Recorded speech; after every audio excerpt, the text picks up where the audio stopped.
The footprints weren't mine. Snow has always fascinated people. It can transform an ordinary landscape into something almost magical overnight. It blankets forests in silence. It erases roads. It hides familiar landmarks beneath a layer of untouched white. But snow has another side. It remembers. Every step you take, every place you've been, every path you've chosen. The snow records it all. And sometimes, it records more than it should. Nestled deep within the Rocky Mountains sits the quiet mountain town of Red Cliff, Colorado. With a population of only a few hundred people, Red Cliff is the kind of place most travelers drive through without giving it a second thought. A single gas station, a small diner, a sheriff's substation, a few historic buildings lining the main street. Surrounded by towering peaks on every side, the town feels tucked away from the rest of the world.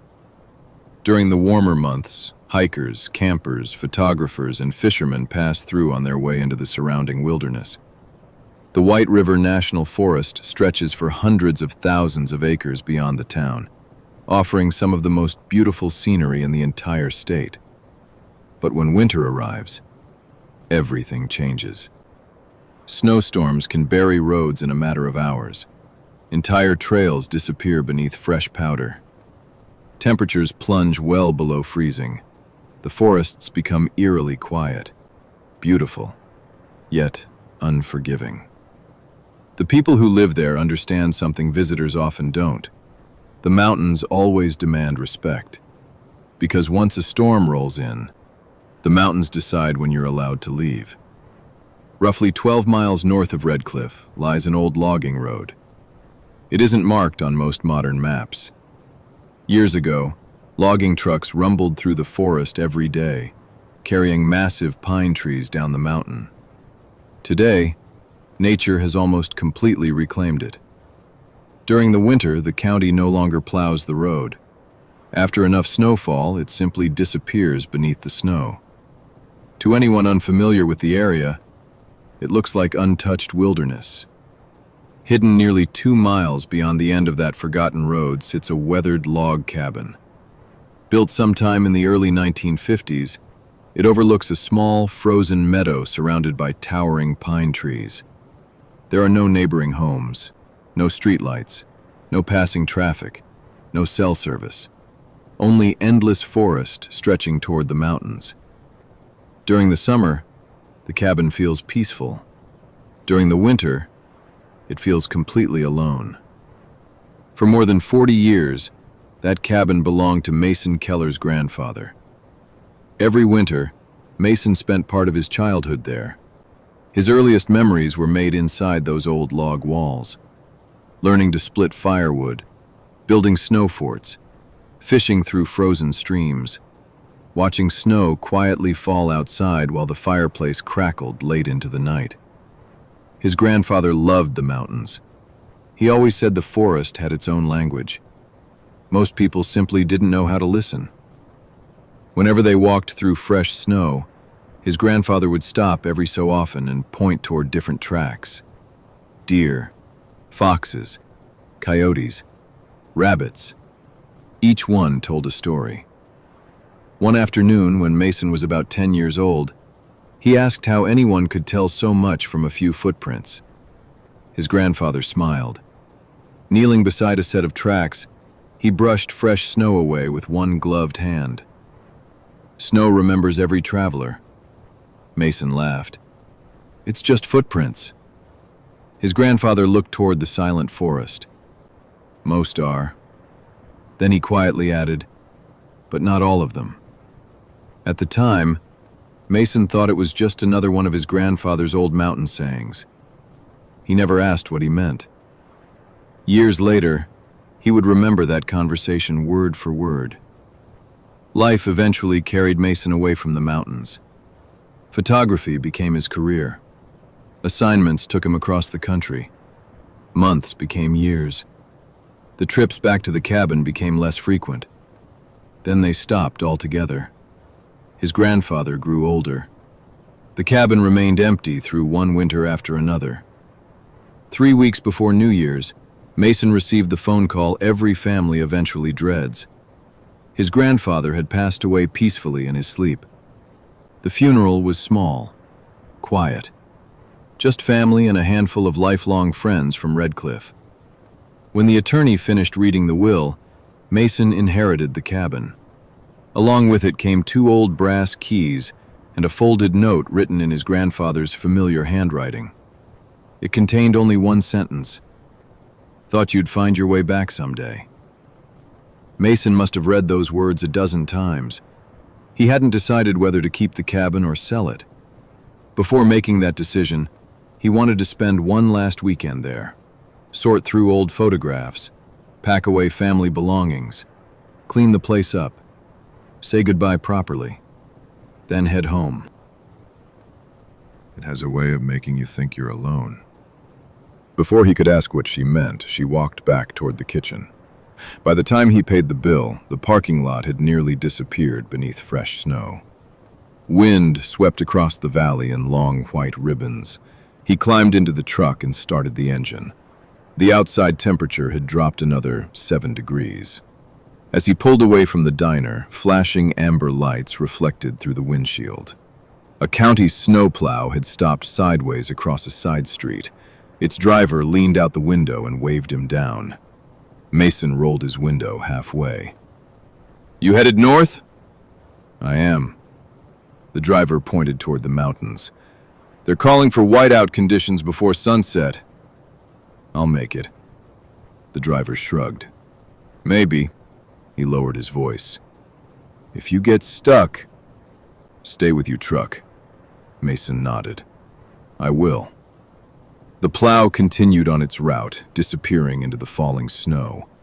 The pavement ended just outside town. Soon, only packed snow covered the narrow mountain road. Towering pines crowded both sides. Their branches sagged beneath fresh accumulation. Visibility continued shrinking. Half a mile, a quarter mile, less. The world beyond his headlights slowly vanished. He drove carefully, following faint tire tracks left by someone earlier that morning. Eventually, those disappeared too. Only untouched snow remained ahead. Mason slowed even further. The logging road appeared almost without warning, a narrow opening between 2 enormous pines. The faded wooden marker beside it leaned at an angle beneath years of weather. Most people would have driven straight past without noticing. He turned onto the road. Almost immediately, the truck lurched over uneven ground buried beneath the snow. Branches brushed softly against both sides. The forest closed in around him. Everything outside the windshield became white and black. Snow, trees, snow, trees. The cabin was still nearly 2 miles away, and with every passing minute, the storm grew stronger. The truck crawled forward, 10 miles an hour, sometimes less. The windshield wipers struggled to keep up as thick, wet snow collected faster than they could clear it away. Mason leaned closer to the windshield, squinting through the swirling white. He knew this road, or at least, he used to. As a kid, it had seemed wider. Now the forest felt tighter. The pines stood so close together, their branches intertwined overhead, forming a dark tunnel that swallowed what little daylight remained. Every few hundred yards, he recognized something from his childhood. A split boulder where he and his grandfather used to stop for lunch. An old wooden bridge crossing a narrow creek, now buried beneath several feet of snow. A rusted logging cable hanging from a tree, nearly hidden beneath ice. Each familiar landmark brought a quiet smile, until he realized he hadn't seen a single animal since turning onto the logging road. No deer, no rabbits, not even birds. For miles, nothing moved. The truck rounded a bend. The road suddenly dipped. The rear tires lost traction. The pickup slid sideways. Mason instinctively turned into the skid. The tires caught. For one brief second. Then the front end drifted toward the shoulder. The truck slipped off the packed snow and dropped into a shallow ditch with a heavy thud. The engine stalled. Silence. Mason sat motionless, gripping the steering wheel. His heart pounded against his ribs. Great. He climbed out into knee-deep snow. The wind hit him immediately, cold enough to steal his breath. He walked around the truck. The front passenger side tire had settled deep into a snow-filled rut. Not enough damage to strand the truck permanently, but enough that it wasn't climbing out without help. He unfolded the shovel from the truck bed and spent nearly 30 minutes digging. Snow flew in every direction. His gloves became soaked. His breathing turned heavy. Finally, he climbed back behind the wheel. Four-wheel drive engaged. He eased onto the accelerator. The tires spun. Snow sprayed behind him. The truck didn't move an inch. He tried again. The engine roared. The truck rocked violently. Nothing. He shut it off. The only sound was the wind moving through the trees. He checked his phone. No signal. Not surprising. There hadn't been service on this road since he was a teenager. He looked at the dashboard clock. 4:52 p.m. Darkness would come early. Very early. He climbed out once more and looked ahead. The cabin couldn't be far now. Maybe a mile. Maybe a little more. Walking would be faster than waiting. He grabbed his backpack, flashlight, food, extra gloves, his camera, a thermos. He locked the truck out of habit, though there was no one for miles who might stumble across it. As he adjusted the straps on his backpack, he looked back once. The pickup was already beginning to disappear beneath the falling snow. If the storm kept up through the night, it would be almost completely buried by morning. The forest seemed quieter on foot. Every step sank several inches into the fresh powder. Crunch, crunch, crunch.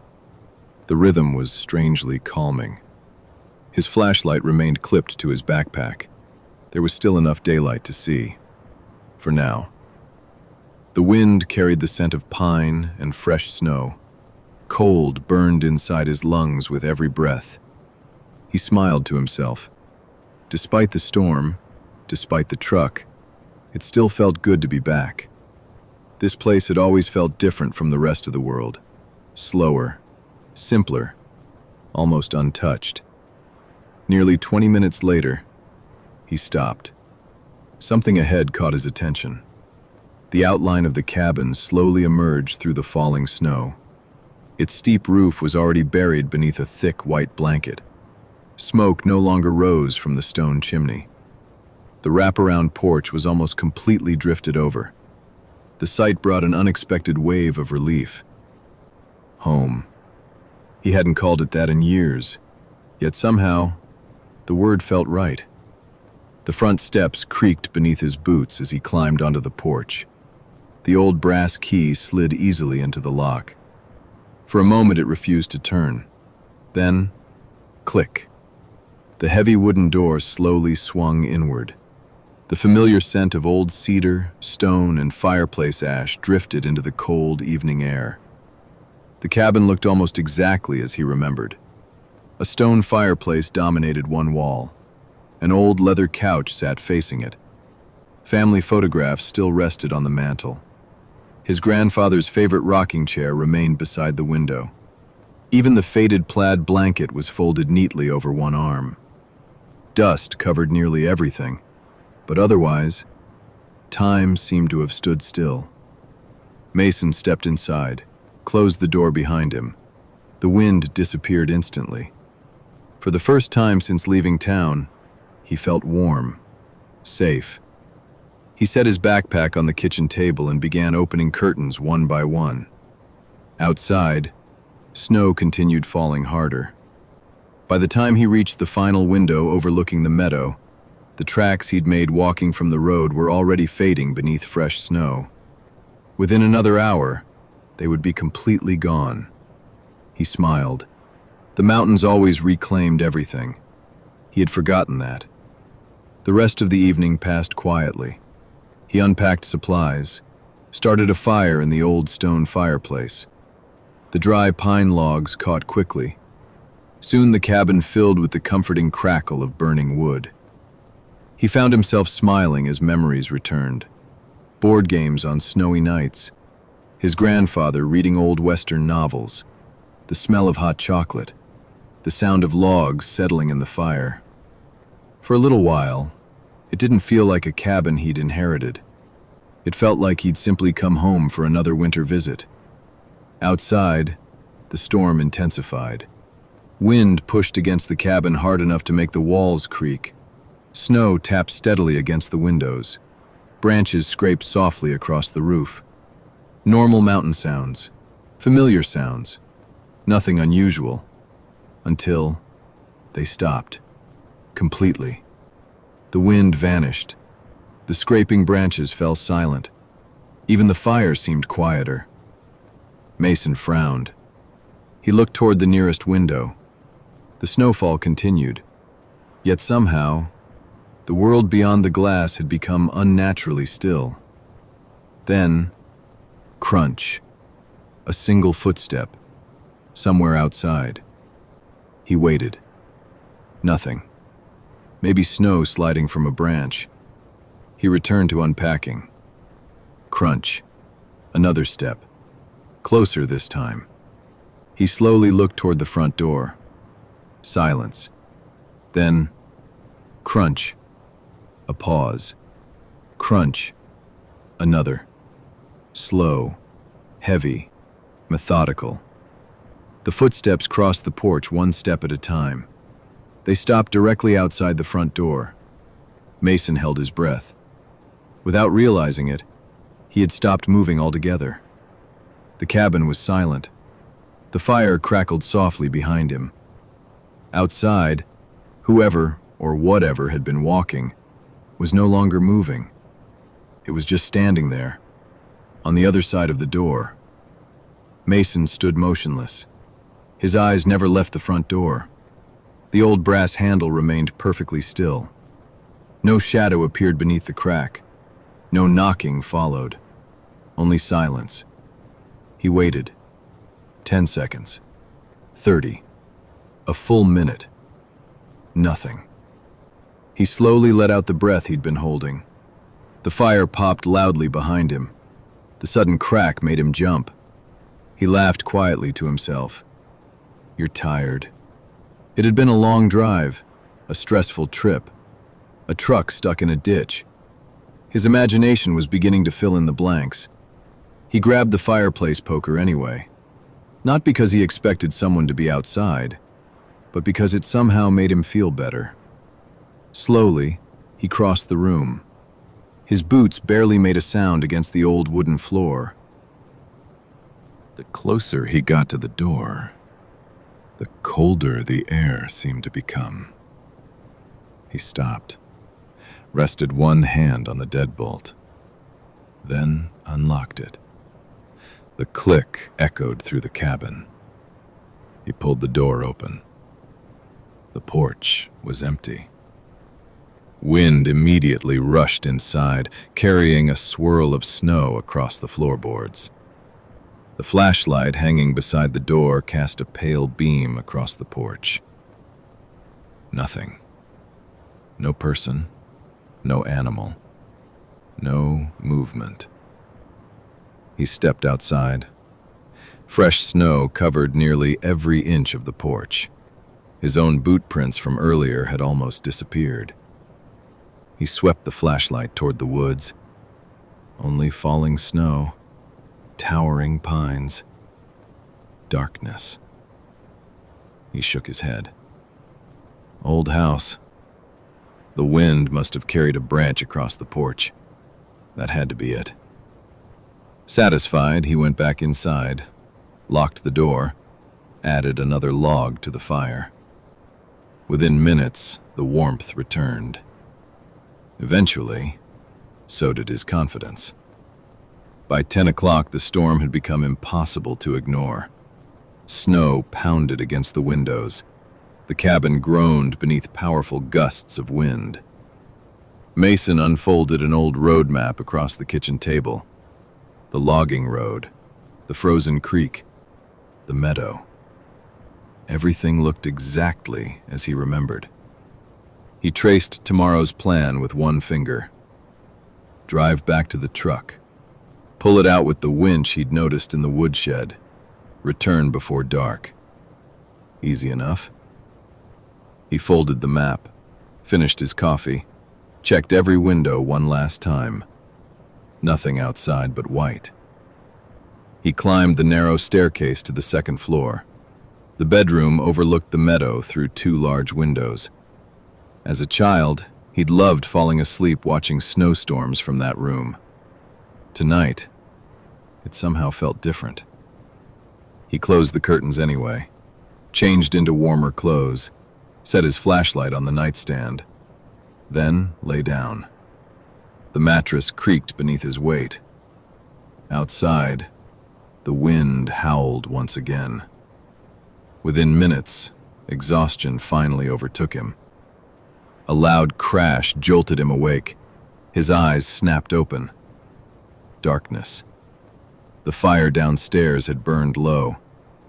For a moment, he couldn't remember where he was. Then another sound echoed through the cabin. Bang! Not from the front door, somewhere outside. He reached for the flashlight. The digital clock beside the bed read 2:14 a.m. He sat perfectly still, listening. The wind continued roaring outside. Branches scraped across the roof. Then, bang! Again. This time from the direction of the woodshed.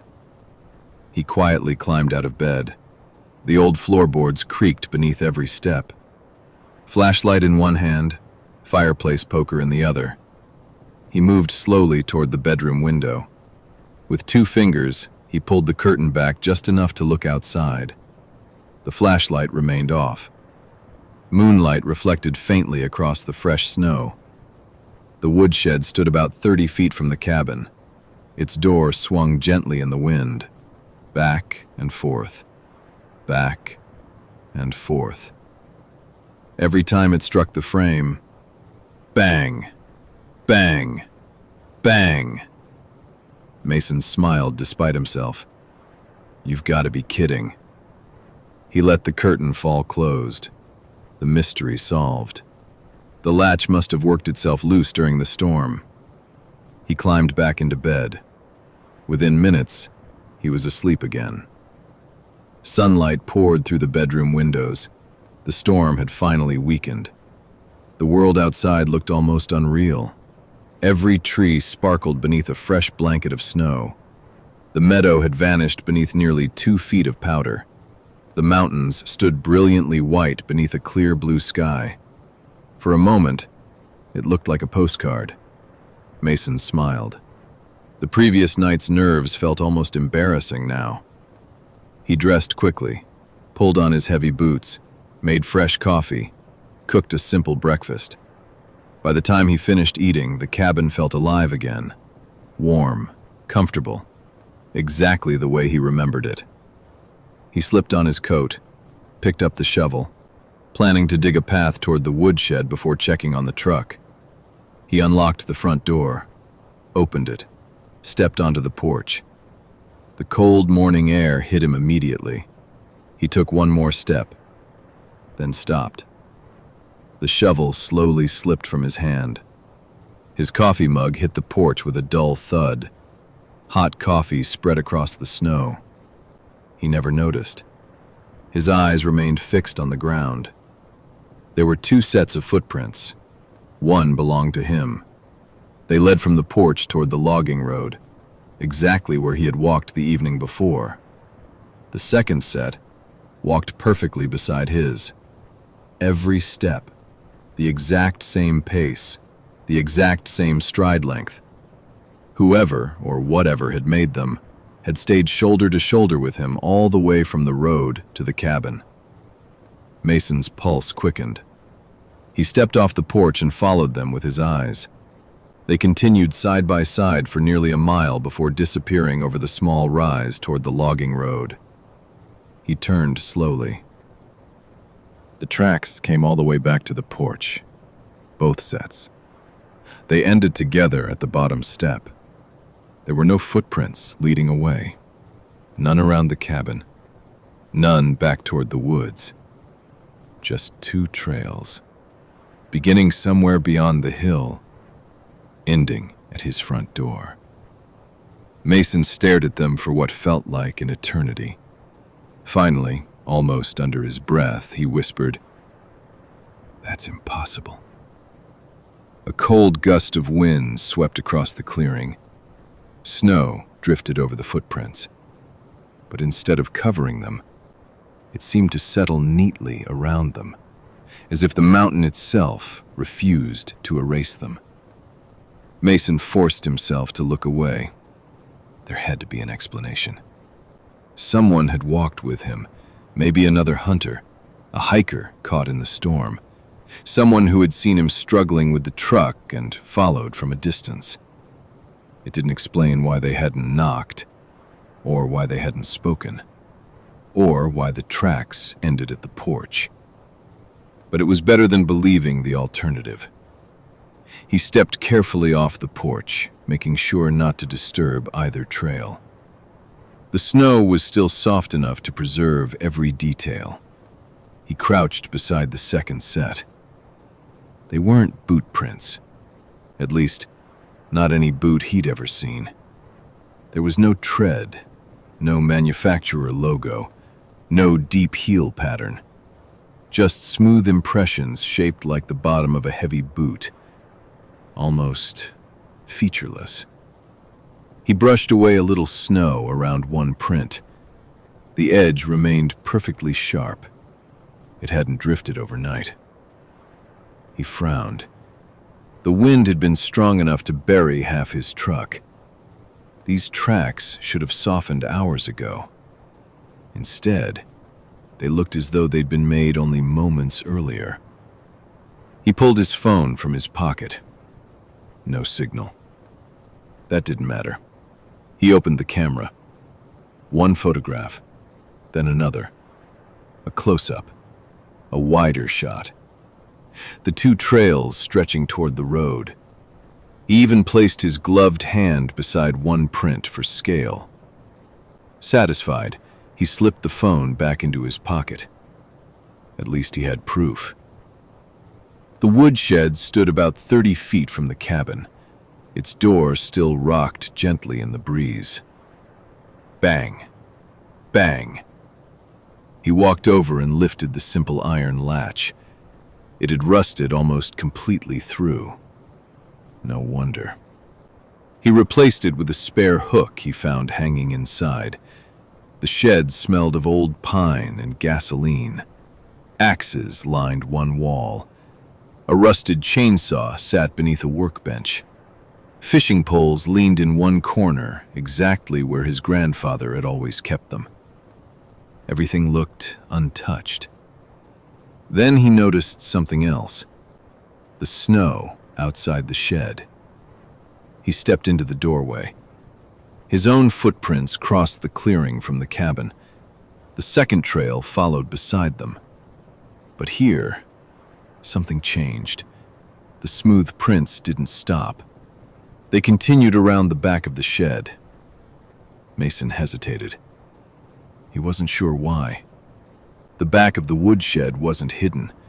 It wasn't dangerous. It was only 20 feet away.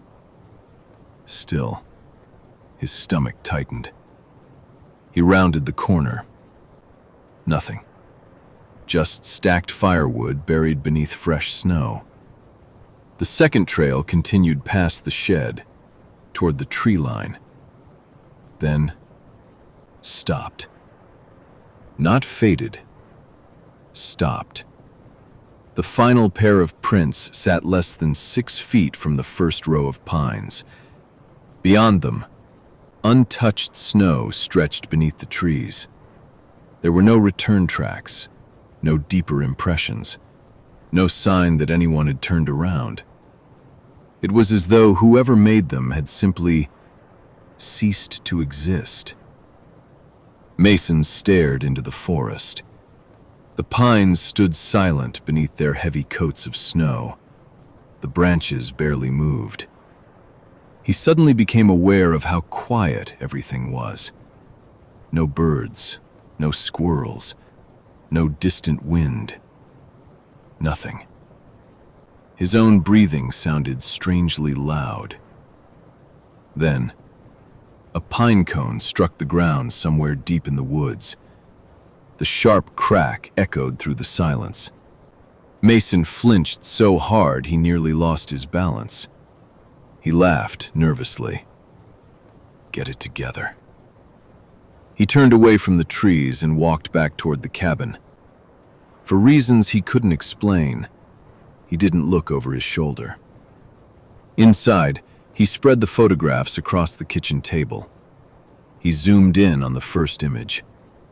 The tracks were clear. Perfectly clear. He swiped to the second, then the third. His forehead creased. He opened the first image again. The second trail was gone.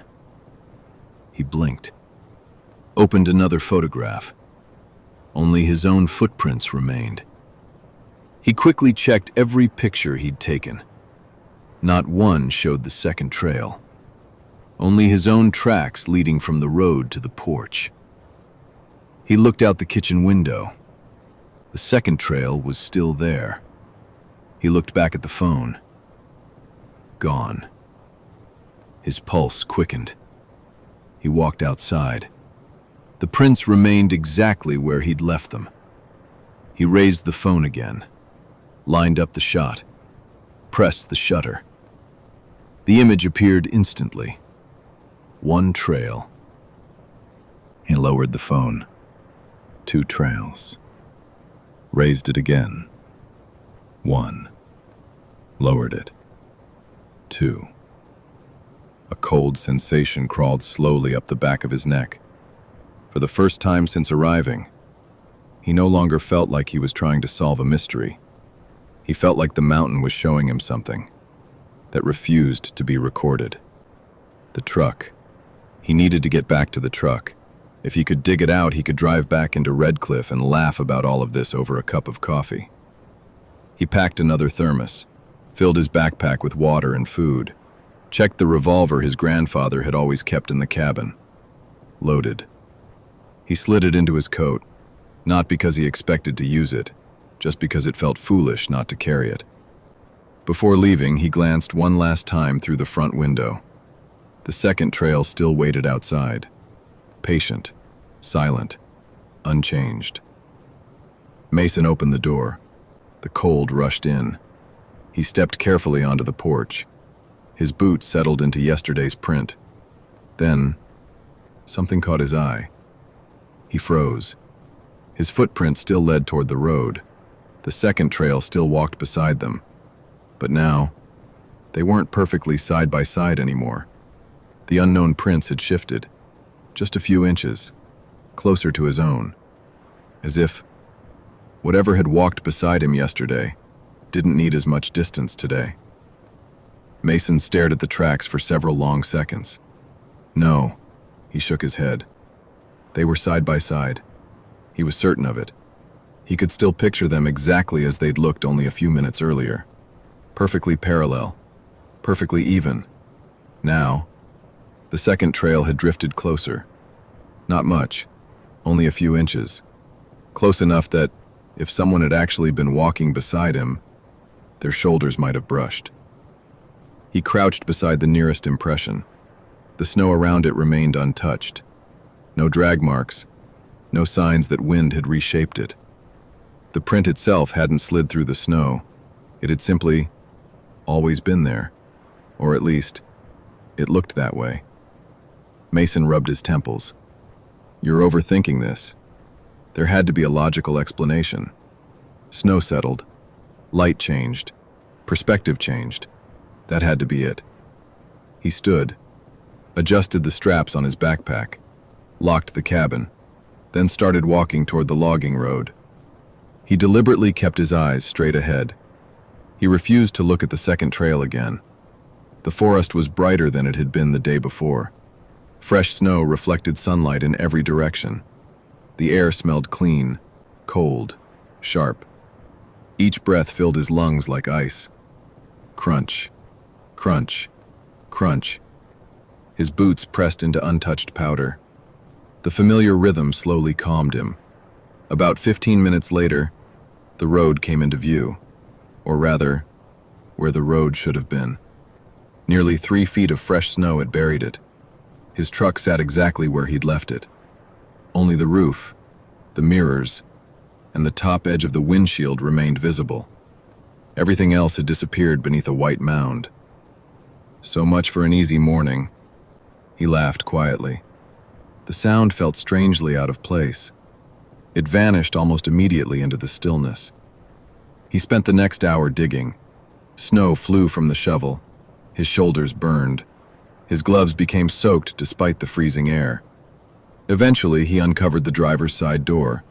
He climbed inside, turned the key. The engine cranked once, twice, then roared to life. "Come on," he smiled. The heater fan sputtered weakly. At least the battery had survived. He shifted into reverse, gently pressed the accelerator. The tires spun. Snow sprayed into the air. Nothing. He rocked the truck forward, then backward. Again. Again. The truck barely moved. Another 20 minutes passed. Still, nothing. Finally, he shut the engine off. The fuel gauge had already dropped noticeably. He couldn't afford to waste it. The truck wasn't leaving today. Maybe not tomorrow either. He climbed back outside. The wind had begun picking up again. Snow drifted across the road in thin waves. The forecast had been right. Another band of the storm was moving in. He slung the shovel over one shoulder and started the walk back. Halfway to the cabin, he noticed something ahead. His own footprints, leading toward him, exactly where they should be. He followed them with his eyes. One step, another, another. Then, his stomach tightened. The second trail was still there, only now, it wasn't beside his tracks anymore. It crossed them. Once, then again, back and forth, like someone pacing, or circling him while he walked. Mason stopped. The woods suddenly felt much colder. He slowly turned in a circle. Nothing. The forest remained silent. Snow drifted lazily between the pines. No movement. No animals. No sound except the faint whisper of wind. He looked back down. The crossing tracks continued for another 50 yards, then returned to walking beside his. His heartbeat quickened. Someone had been here. Someone had watched him. Maybe they still were. He scanned the trees again. Every trunk looked the same. Dark, straight, endless. The farther he looked, the more the forest seemed to swallow itself. He couldn't shake the feeling that if someone were standing among those trees, he'd never see them. By the time the cabin came back into view, dark clouds had swallowed the afternoon sun. The storm was returning far earlier than expected. He hurried inside, locked the door, pulled the curtains shut. The familiar warmth of the fireplace greeted him. For the first time all day, he felt slightly safer. He placed another log onto the fire. The flames flared brightly. He filled a kettle with water. Coffee would help clear his head. As the kettle began heating, he pulled his phone from his pocket again. He wanted one more look at the photographs. Maybe he'd missed something. He opened the gallery. His eyebrows slowly pulled together. Every photograph he'd taken that morning was gone. Not hidden, not corrupted. Gone. The pictures from the drive to Redcliffe were still there. Pictures from the funeral, old family photographs. Everything else remained. Only the photographs of the footprints had disappeared. He searched the deleted folder. Empty. He searched recently saved files. Nothing. He stared at the screen. I know I took them. He distinctly remembered crouching in the snow, framing each shot, checking the lighting.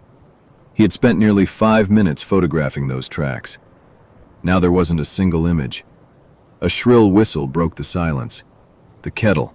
He jumped, nearly dropping the phone. "Would you stop doing that?" he muttered to himself.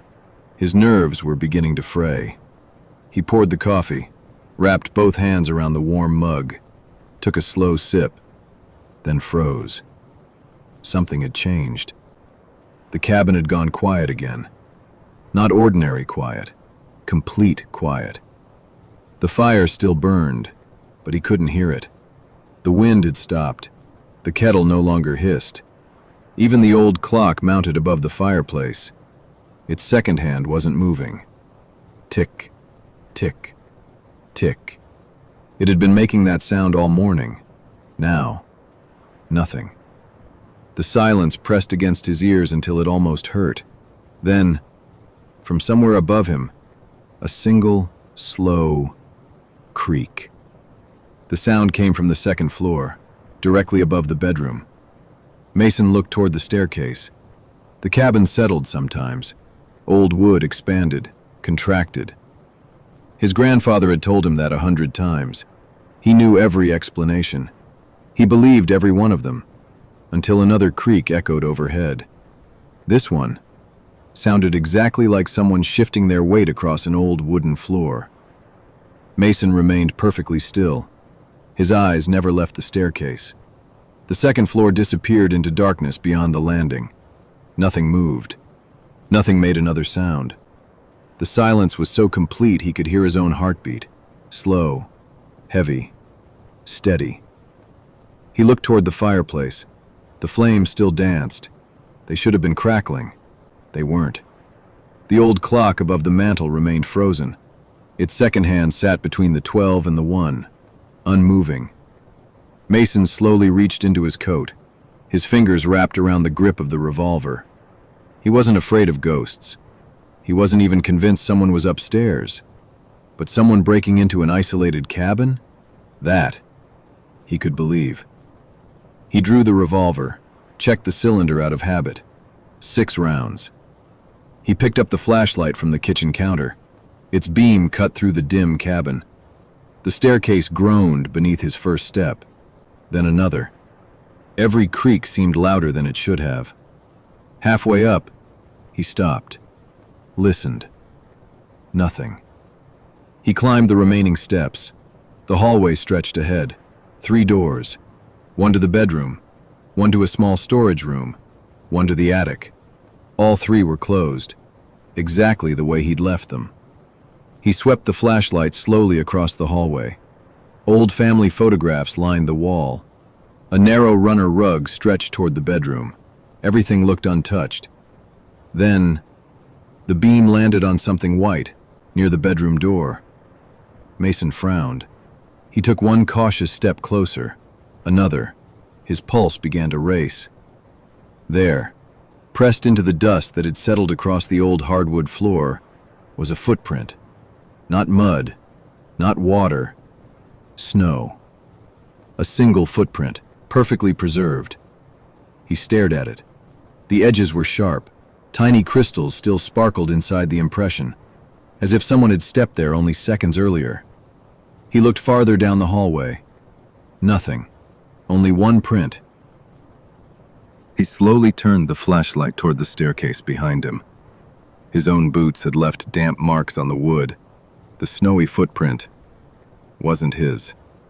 He knelt beside it. Without thinking, he reached one gloved finger toward the edge. The snow was real, cold enough to sting through the glove. He pulled his hand back immediately. His breathing became noticeably faster.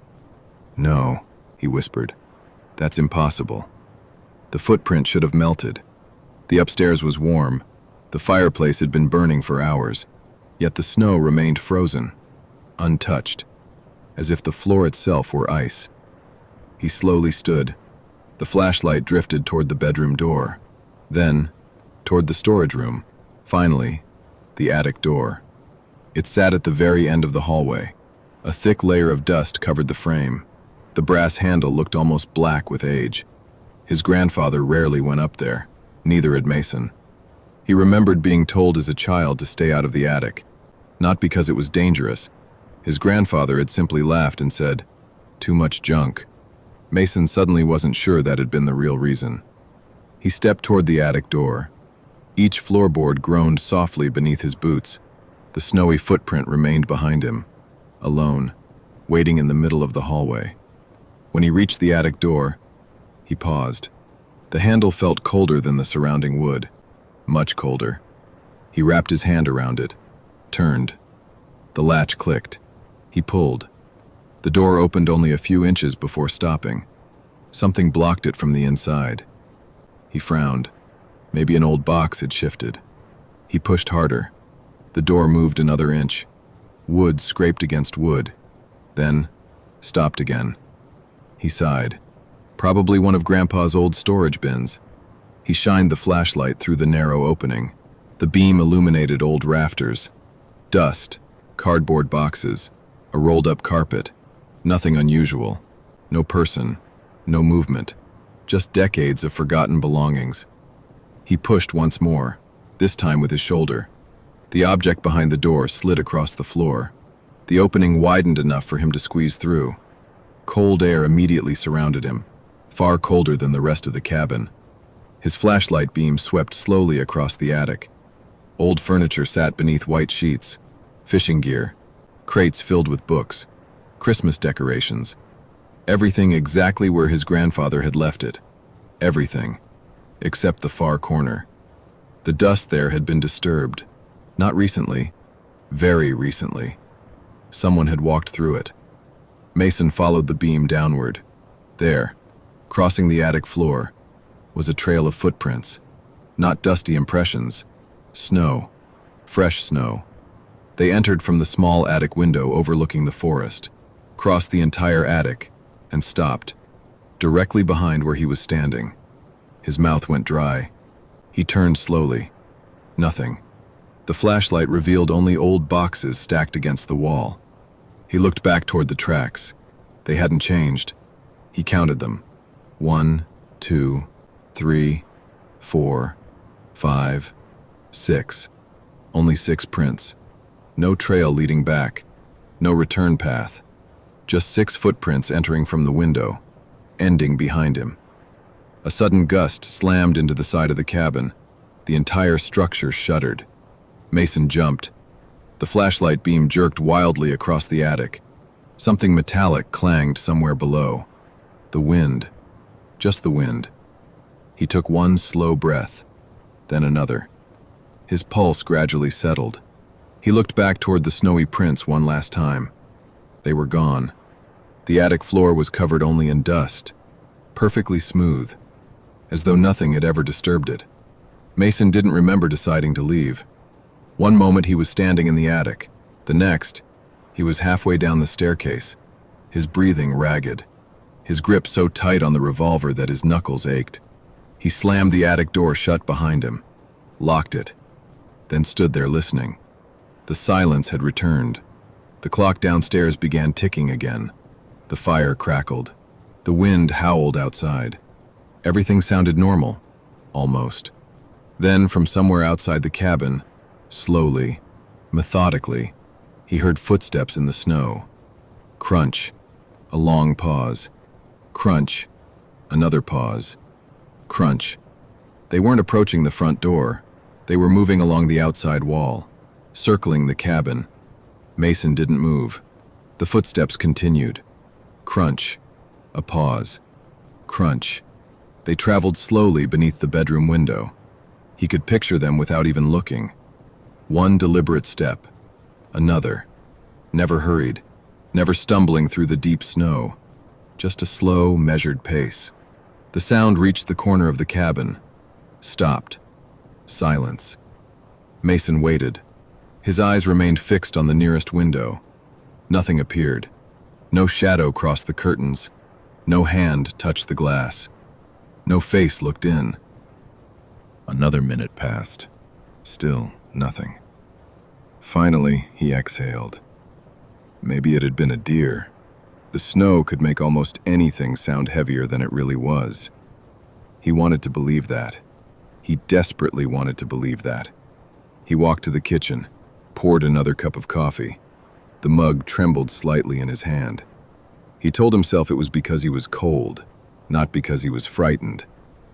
He carried the mug into the living room and sat in his grandfather's old rocking chair. The chair creaked softly as he leaned back. Outside, the wind picked up once again. Snow raced across the windows. The familiar sounds of the storm slowly returned.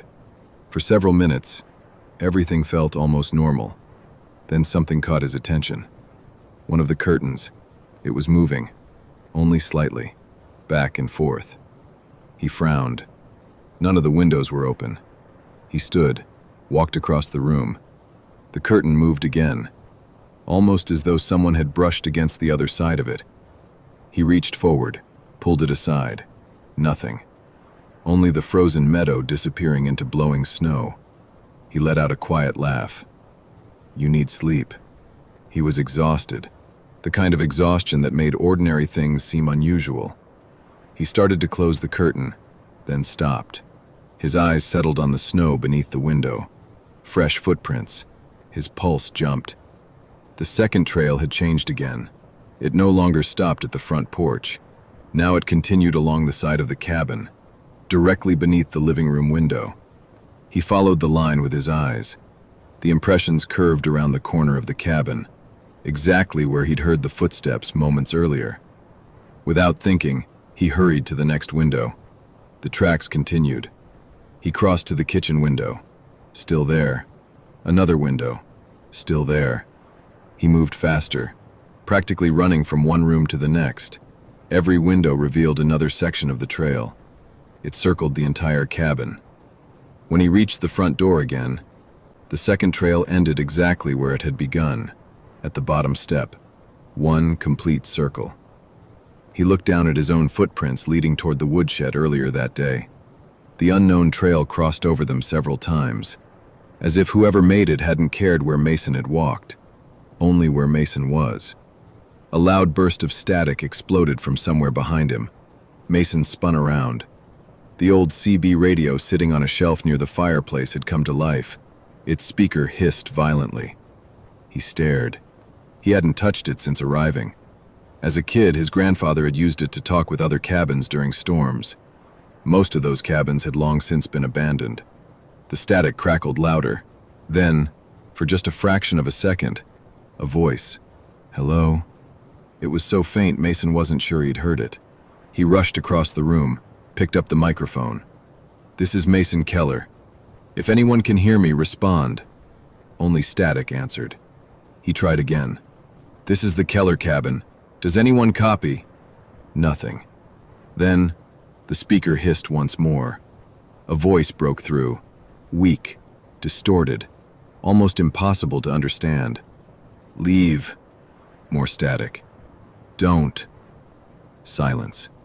Mason adjusted every knob on the radio. Different frequencies, different channels. Nothing. The transmission never returned. He stood there for several moments, microphone still in his hand, listening to the empty speaker. Then he slowly placed it back on its hook. He wasn't sure whether someone had tried to warn him, or whether he'd imagined the entire thing. Darkness arrived early. By 5 o'clock, the windows reflected the inside of the cabin more than the forest beyond them. He hated that. During the day, he could look outside. At night, the windows became mirrors. Every time he glanced toward them, he saw his own reflection staring back. Behind it, only darkness. He lit 2 old oil lanterns his grandfather had kept on the mantel. Their warm glow made the cabin feel smaller, safer. He cooked a simple dinner. Canned stew heated over the wood stove. He barely tasted it. Every few bites, he found himself looking toward the windows again. The tracks were hidden now beneath darkness, but he knew they were still there, waiting. After dinner, Mason made a decision. Tomorrow morning, storm or no storm, he was hiking back to Red Cliff, truck or no truck. He'd leave everything else behind if he had to. The cabin, the supplies, the inheritance. None of it mattered anymore. He would make the 2-mile walk to the truck, then continue the remaining distance on foot if necessary. By tomorrow afternoon, this would all be over. The thought brought him a small sense of relief. For the first time since arriving, he had a plan. He stood to add another log to the fire. As he bent down, something reflected briefly in the glass of the front window. A shape, tall, dark, standing on the porch. His entire body locked in place. Slowly, very slowly, he turned toward the window. Nothing. Only his own reflection. The lanterns behind him. The fireplace. He stared for several seconds, then shook his head. You've completely lost it. He turned back toward the fire. Outside, hidden by the darkness just beyond the reach of the porch light, fresh snow compressed with a slow, deliberate crunch. Then another, closer to the front door than before. Mason didn't breathe. His eyes remained locked on the window. The porch light cast a weak amber glow across the snow, illuminating only a few feet beyond the steps. Everything past that dissolved into darkness and blowing snow. He waited. Another footstep never came, not immediately. 30 seconds passed, then a full minute. The silence became almost unbearable. He slowly tightened his grip around the revolver. His finger rested safely alongside the trigger. He wasn't about to fire through the door, not without knowing what was out there, if anything was out there. He glanced toward the old mantel clock. 6:42 p.m. The second hand continued ticking steadily. The fire crackled behind him. The wind scraped icy branches across the roof. Everything sounded normal again. Too normal. Almost as if the footsteps had never happened. He forced himself to move. One careful step toward the front window. Another. He stayed against the wall, making sure his silhouette never crossed the curtains. His grandfather had taught him that years ago while watching wildlife. If you can see out, something can see in. At the time, he'd thought it was just advice for photographing deer. Tonight, the memory felt strangely different. When he reached the window, he pinched the edge of the curtain between two fingers. Slowly, very slowly, he pulled it back barely half an inch. The porch was empty. Fresh snow drifted across the steps. The rocking chair sat exactly where it always had. The old lantern hanging beside the front door swayed gently in the wind. Nothing else. No person, no animal, no movement. His eyes drifted lower. The second trail of footprints still ended at the bottom step. The last impression sat less than a foot from the porch. It had never crossed onto the wood. For several seconds, he simply stared. Why stop there? If someone had walked all the way to the cabin, why wouldn't they climb the steps? Why wouldn't they knock? Why wouldn't they call out? He let the curtain fall shut. The questions bothered him far more than the footsteps themselves. He checked every window in the cabin, the kitchen, the dining room, the bedroom upstairs. Nothing. The second trail circled the cabin exactly as before. It never came onto the porch. It never approached another entrance. It simply circled. When he reached the final window overlooking the woodshed, he froze. The snowfall had begun covering his own footprints. The edges were already soft. Some had nearly disappeared altogether. He looked toward the second trail. Every print remained perfectly defined. Sharp, clean, untouched by the storm. His stomach tightened. The wind had been blowing for hours. His tracks should have lasted longer than theirs.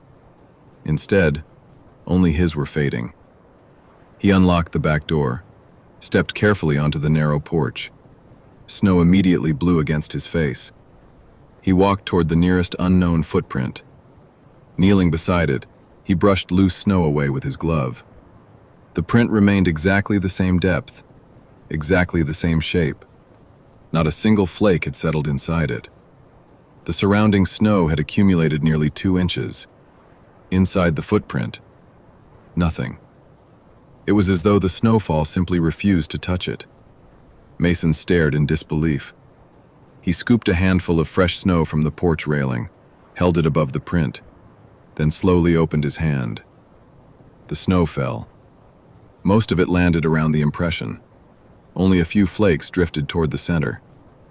Before touching the bottom, they slid gently toward the edges, as though pushed by something invisible.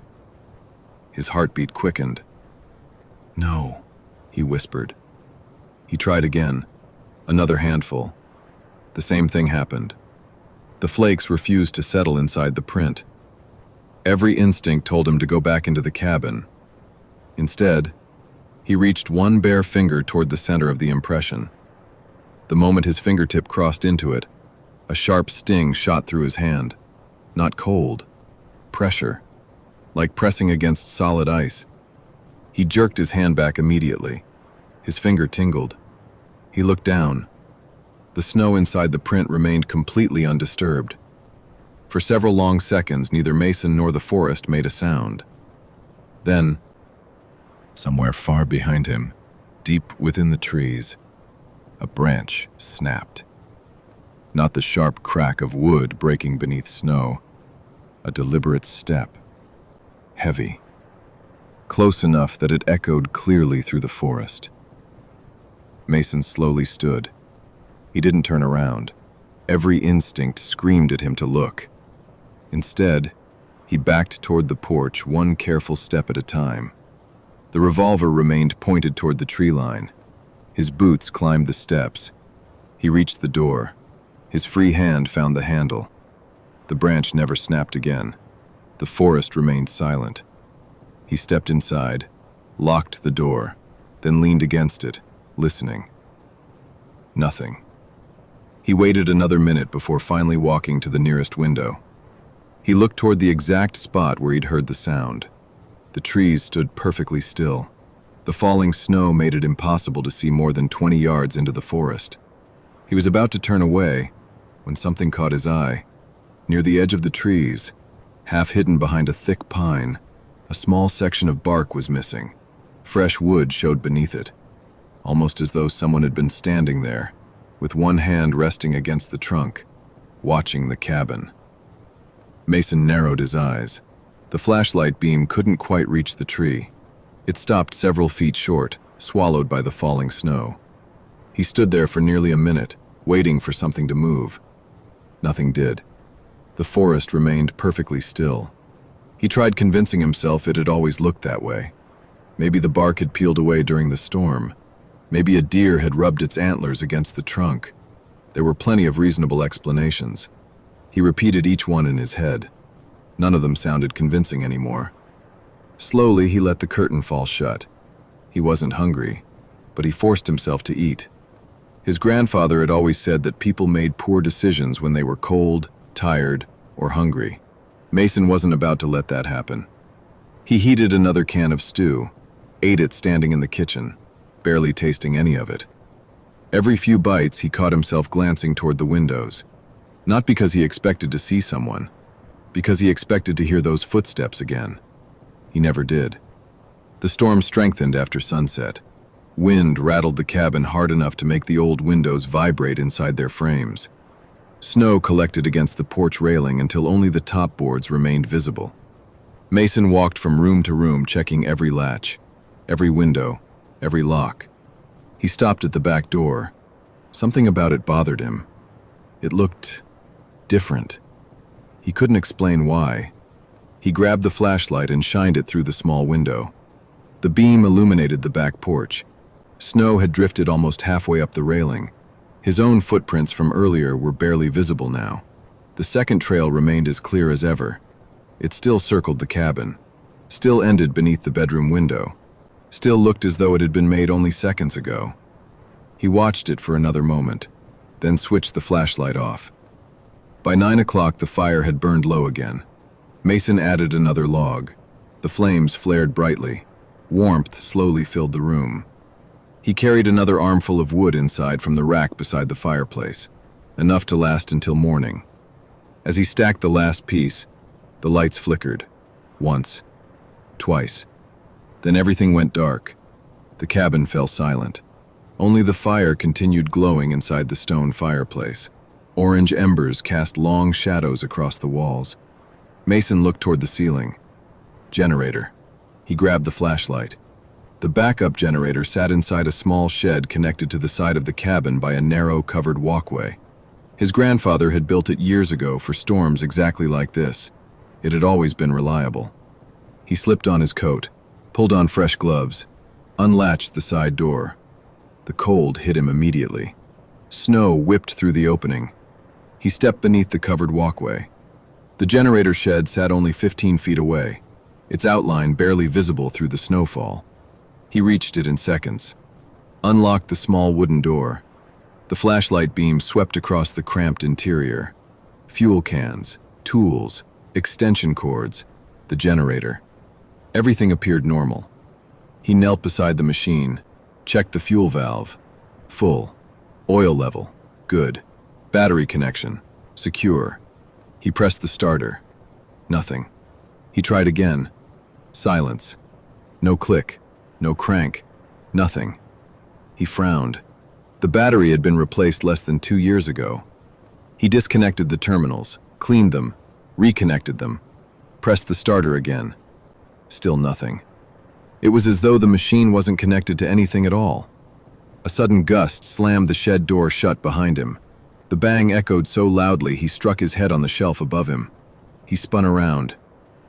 His flashlight beam shook across the door. Locked. From the inside. He exhaled slowly. Easy. The wind, just the wind. He reached for the handle, opened the door, stopped. The fresh snow outside had been untouched only moments before.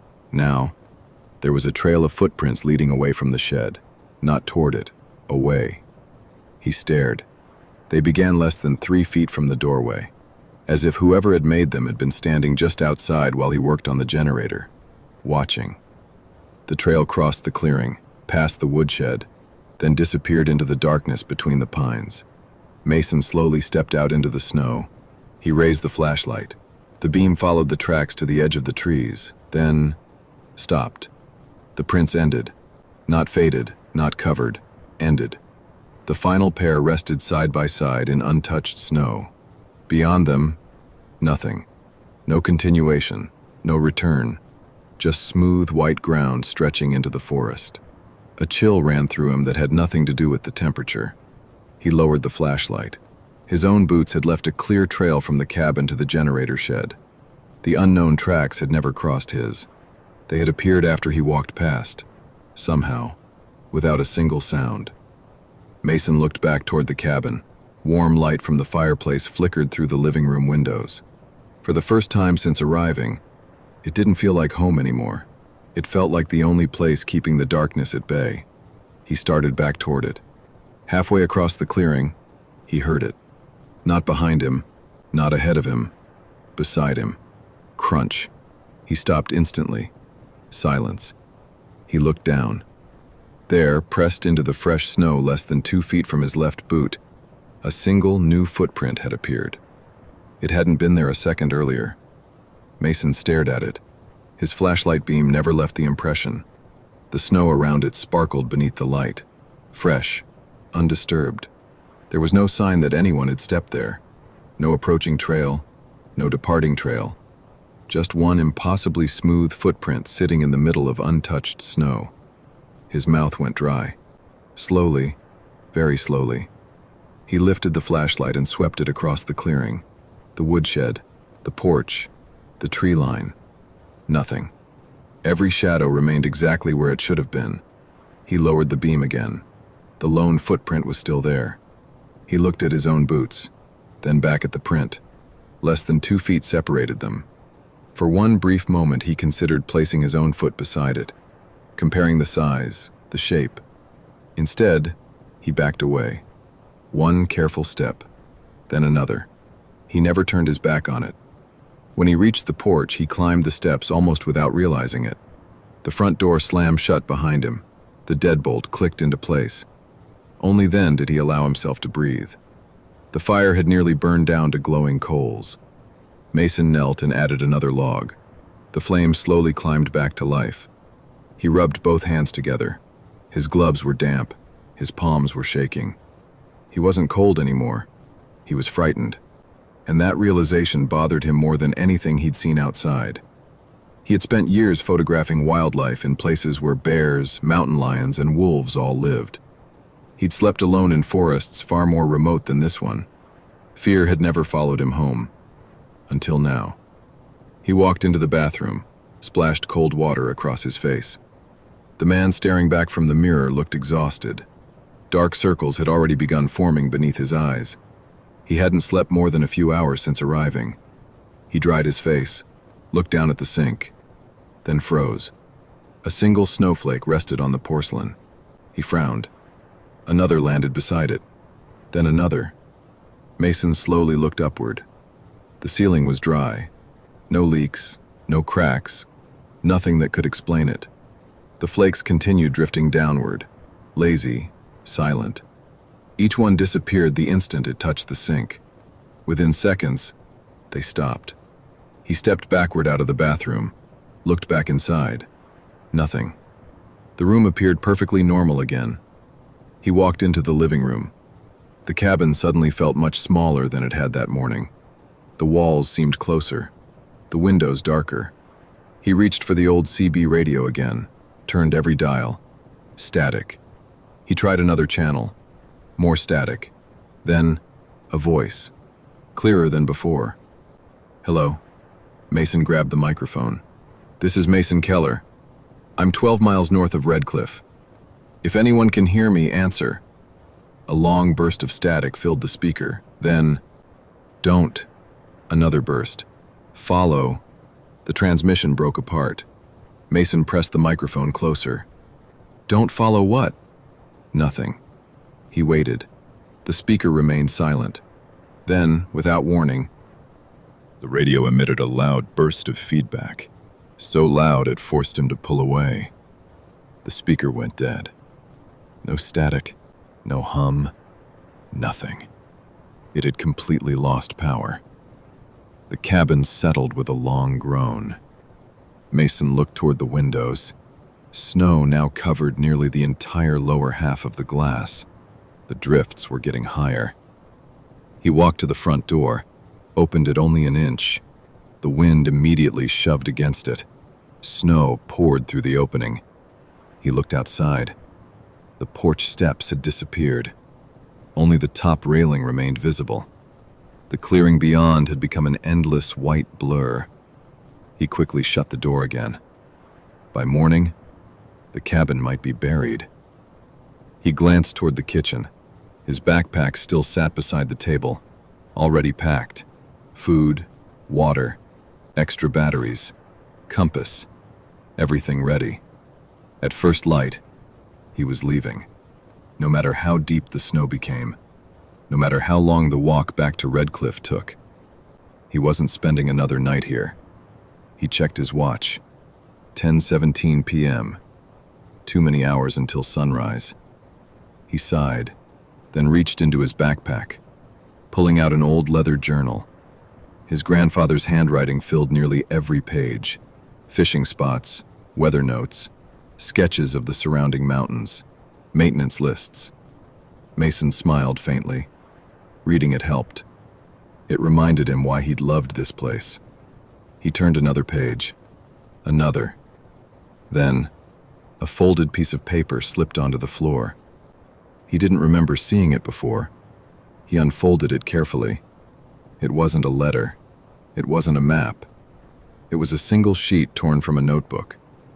Across the top, in his grandfather's unmistakable handwriting, were 6 words. "If you find the second tracks." Mason stopped breathing. His eyes raced to the next line.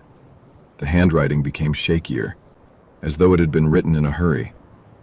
"Do not let them become yours." He stared at the page, read it again, then again. His grandfather had known. Somehow, he had known. Before Mason could read another word, a loud thud echoed from the roof. Not snow sliding, not a branch falling. One heavy impact, directly above the living room. Mason looked up. Another thud. This one moved. It sounded as though something had taken a single, slow step across the roof. Then everything fell silent once more. Mason never took his eyes off the ceiling. The revolver hung loosely at his side. His flashlight rested on the coffee table where he'd dropped it moments earlier. The cabin seemed to be holding its breath with him. Another step.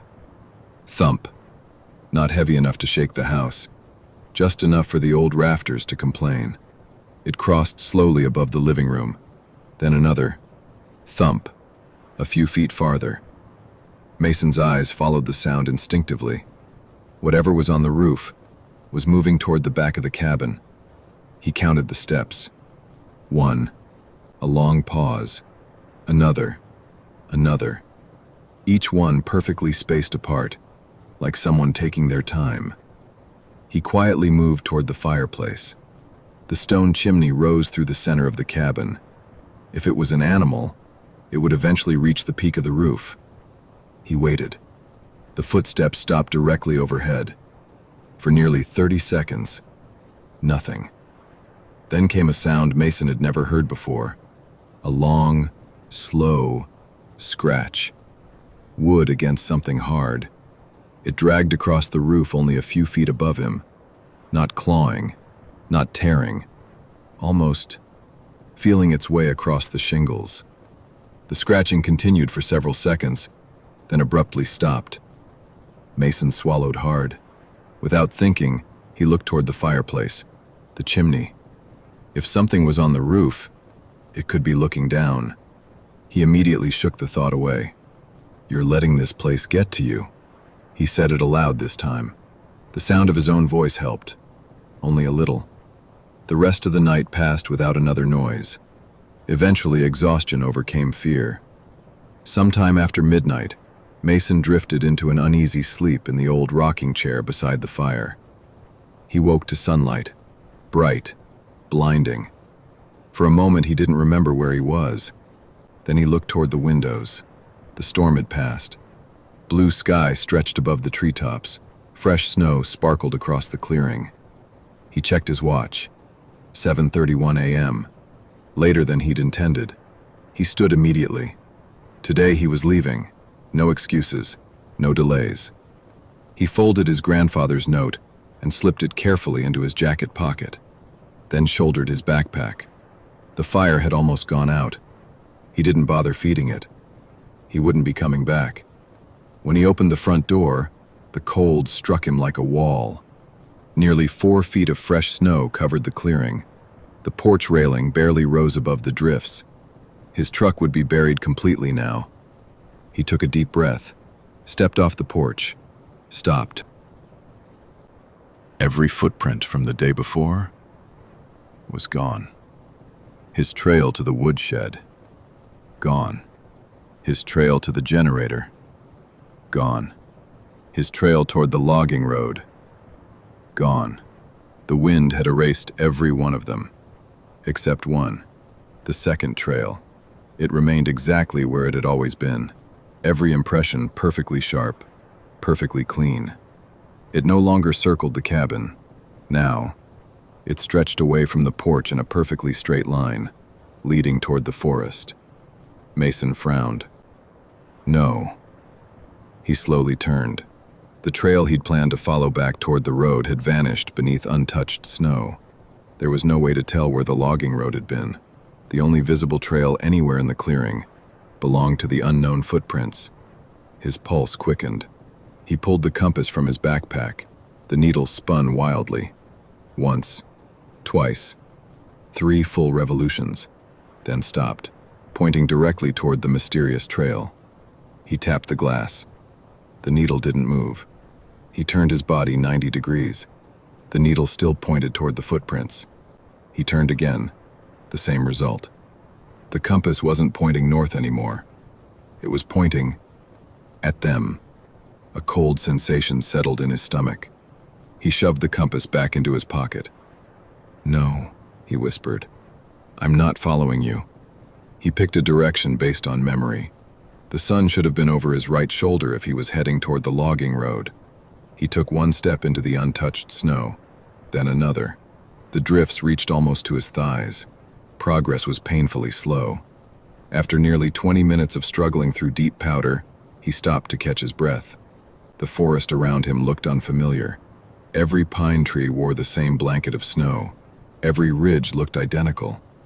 He turned around to make sure he could still see the cabin. His heart skipped. It was gone. Not hidden by distance. Gone. The clearing had disappeared behind a wall of trees he didn't remember walking through. He stared in disbelief. He looked down at the snow. His own trail should have led straight back to the porch. Instead, only one set of footprints stretched behind him. They weren't his. The same smooth, featureless impressions wound silently through the trees, leading from somewhere beyond the forest, until they stopped, exactly where he was standing. Mason slowly lowered his gaze to his own boots. Fresh snow surrounded them. He had walked here. He knew he had. But somehow, the mountain had remembered only one traveler. Mason stood frozen. His breath drifted into the cold morning air in slow, white clouds. He looked over his shoulder again. Nothing. Only the single trail disappearing between the trees.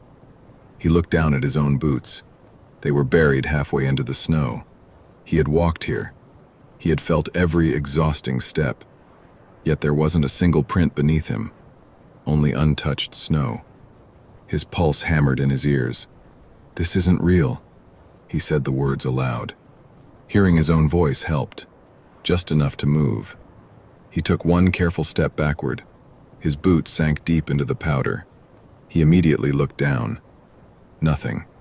No print. He lifted his foot. The snow rose with it, perfectly smooth beneath. It was as though he had never stepped there. A chill spread through his chest. He turned the flashlight toward the lone trail. The unknown prints remained. Sharp. Deep. Real.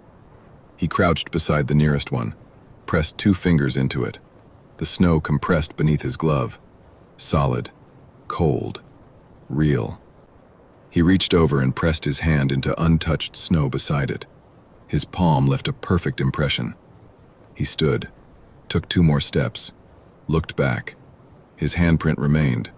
His footprints did not. He stared. The handprint. The lone trail. Nothing else. The realization hit him all at once. The mountain wasn't erasing everything. It was erasing him. Mason's breathing became uneven. No. He backed away from the trail, one slow step after another. The handprint vanished. Not gradually, not beneath drifting snow. One moment it was there. The next, the surface was perfectly smooth again. He didn't wait to see anything else. He turned and ran. Snow exploded around his legs. Branches whipped across his coat. His lungs burned in the freezing air. He no longer cared which direction he was going. Only away. Away from the footprints, away from the trees, away from whatever was happening. After several exhausting minutes, the forest suddenly opened. He stumbled into a familiar clearing. The cabin. Relief flooded through him. He almost laughed. "There you are." The cabin stood exactly where it should have been. Smoke no longer rose from the chimney. The porch sat half buried beneath fresh drifts. He hurried toward it. Halfway across the clearing, he slowed. Something felt wrong. The front door. It was open, just a few inches, moving gently with the wind. He was certain he'd closed it, certain he'd locked it. The door creaked softly. Back and forth. Back and forth. Mason drew the revolver again. He approached cautiously. Every window reflected the bright morning sky. No movement inside, no shadows, nothing. He climbed the porch steps. The old wood groaned beneath his weight. He pushed the front door open the rest of the way. The cabin was empty. His backpack still rested beside the table. His coffee mug remained in the sink. His grandfather's journal lay open where he'd left it. Everything looked untouched, except the rocking chair. It was moving. Not much, just enough to rock gently backward, then forward, backward, forward. No wind reached that part of the room. The windows were closed. The fireplace had burned completely out. Still, the chair continued its slow rhythm. Mason watched it for several seconds. Eventually it came to a stop, perfectly still. He released a long breath. It's settling. He didn't believe himself. He crossed the room, grabbed the journal, opened it to the folded page again. His grandfather's warning stared back at him. If you find the second tracks, do not let them become yours. There was more writing beneath it, writing he'd been too distracted to notice before. The ink had faded with age. He leaned closer. If your footprints disappear. The sentence ended abruptly. The remainder of the page had been torn away. Mason stared at the ragged edge. Someone hadn't accidentally damaged it. It had been ripped out deliberately. He flipped through the journal. The missing page was nowhere to be found. Another gust struck the cabin. The walls groaned softly. A loose picture frame hanging above the fireplace tipped sideways. Mason instinctively reached out to straighten it. As he lifted the frame, something slipped from behind it. A faded Polaroid photograph landed face down on the floor. He bent to pick it up, turned it over. The photograph showed the front of the cabin. Judging by the faded colors, it had been taken decades earlier. Snow covered the clearing. His grandfather stood on the porch, smiling toward the camera. At first, nothing seemed unusual. Then Mason noticed the snow. There was only one trail of footprints leading to the porch, his grandfather's. Beside it, another trail, perfectly matching his stride, walking beside him all the way from the tree line. Mason looked closer. His grandfather wasn't smiling.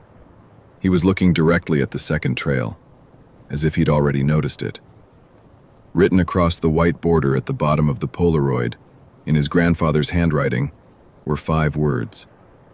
It chose me first. Mason read the sentence again, then a third time. The handwriting was unmistakable. His grandfather had written it, not years ago, but with the shaky penmanship from the last few years of his life. His hand suddenly felt numb. He looked back at the photograph. The second trail looked exactly like the one outside. The same smooth impressions, the same spacing, the same impossible lack of tread. He turned the Polaroid over. Nothing. No date, no explanation. Just a blank white back.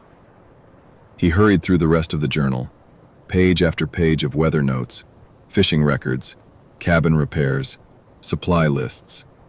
Nothing. No mention of strange footprints, no warnings, no stories. It was as though his grandfather had intentionally removed every trace of whatever had happened here. Except the note, the photograph, and the torn page. Mason closed the journal. His eyes drifted toward the front window. The trail was still there, waiting. He walked to the bookshelf beside the fireplace. Old photo albums lined the bottom shelf. He remembered looking through them as a kid. Rainy days, snowstorms, family holidays. He pulled the first one free. Dust rose into the air. The cover creaked as he opened it. Most of the photographs showed exactly what he expected. His grandparents standing beside the cabin. Fishing trips, birthdays, Christmas mornings. He turned another page. Another. Then, a winter photograph caught his attention. His grandfather stood beside a pickup truck almost identical to Mason's. The truck was buried in snow. The cabin sat in the background. Mason leaned closer. The snow in front of the truck showed only one trail of footprints, his grandfather's. The photograph had clearly been taken from several feet away. Someone else had been holding the camera. He frowned. He flipped to the next picture. His grandfather sat on the porch drinking coffee. Again, only one trail. Someone had taken the picture, yet there were no footprints belonging to the photographer. The next photograph, his grandfather splitting firewood. One trail. The next, standing beside the frozen creek. One trail. Every winter photograph in the album showed exactly the same thing. His grandfather. One visible trail. No sign that anyone else had ever been there. Mason slowly closed the album. A realization settled over him. He hadn't inherited the beginning of this story. He'd inherited the end of someone else's. The cabin suddenly creaked, not from the roof, not from the walls, from beneath the floor. A low, slow groan. He looked toward the hallway. Another groan. Closer this time. The old floorboards flexed almost imperceptibly beneath his boots. The basement. He'd completely forgotten about it. A narrow wooden door near the kitchen led downstairs. His grandfather stored canned food, tools, and firewood there. Nothing more. At least, that's what Mason remembered. The groan came again, then silence. He stared at the basement door. "No," he whispered. "I'm not doing this." He grabbed his backpack instead. The journal, the Polaroid, the revolver. Everything went inside. He wasn't staying another minute. If he couldn't find the logging road, he'd find the highway. If he couldn't find the highway, he'd keep walking until he did. Anything was better than remaining in that cabin. He stepped outside. The cold bit immediately at his face. The second trail still led toward the forest. He deliberately turned away from it. Using the position of the sun, he picked what he believed was south. Without looking back, he started walking. The snow reached nearly to his knees. Each step demanded effort. His breathing quickly became labored. 20 minutes passed, then 30. He climbed a gentle rise, expecting to see the valley below. Instead, he stopped. The cabin stood directly in front of him, exactly where he'd left it. He slowly turned in a full circle. The surrounding forest looked unfamiliar, yet somehow, he had walked in a complete loop. He looked behind him. His own trail stretched back through the snow. Relief washed over him. At least he could retrace his steps. Then, his relief vanished. A second trail ran beside it, perfectly parallel. It hadn't been there when he'd started walking. He knew it. He would have seen it. The unknown tracks matched every turn he'd taken, every climb, every pause, every step. Whatever had made them, had walked beside him the entire time, without making a sound, without leaving his side. Mason slowly looked toward the cabin. The front door, which he'd closed before leaving, now stood wide open. Darkness filled the doorway. The warm, familiar cabin no longer looked welcoming. It looked like something waiting for him to come back. A sharp gust swept across the clearing. The cabin door slammed shut with a deafening crack. The sound echoed through the mountains. Then, from somewhere behind Mason, came a single, unmistakable sound. Crunch. Not in front of him, not beside him, directly behind him, close enough that he could feel the vibration through the snow beneath his boots. Every muscle in Mason's body locked. His breath caught halfway through his lungs. He didn't turn around. He couldn't. Another step. Crunch. Slightly closer. The sound wasn't loud. It didn't need to be. Out there in the stillness of the mountains, it was impossible to mistake for anything else. Something was walking toward him. Mason tightened his grip on the revolver until his knuckles turned white. His heartbeat pounded so hard he could hear it in his ears. He slowly began counting. 1, 2, 3. Nothing. The footsteps stopped. The silence that followed was somehow worse. He forced himself to turn, slowly. The revolver came up with him. His flashlight swept across the trees. Left, right, nothing. Only drifting snow weaving between the pines. The clearing behind him was empty. No person, no animal, no movement. His beam dropped toward the ground. Fresh snow stretched away behind him. His own trail curved through the clearing. Beside it, the second trail. The unknown prints continued for nearly 30 yards. Then, they simply ended.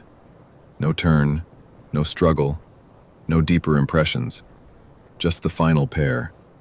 As if whoever had been walking there had taken one last step and vanished. Mason lowered the flashlight. His breathing refused to slow. He backed toward the cabin, never taking his eyes off the tree line. The porch steps appeared behind him. He climbed them one careful step at a time, reached for the front door. His hand stopped. The brass doorknob was warm, not room temperature, warm, as though someone had been holding it only moments earlier. He snatched his hand back instinctively, then forced himself to grab it again. Twisted. The latch clicked. The door opened inward. The cabin was exactly as he'd left it, except the rocking chair was moving again. Forward, back, forward, back. The windows were shut.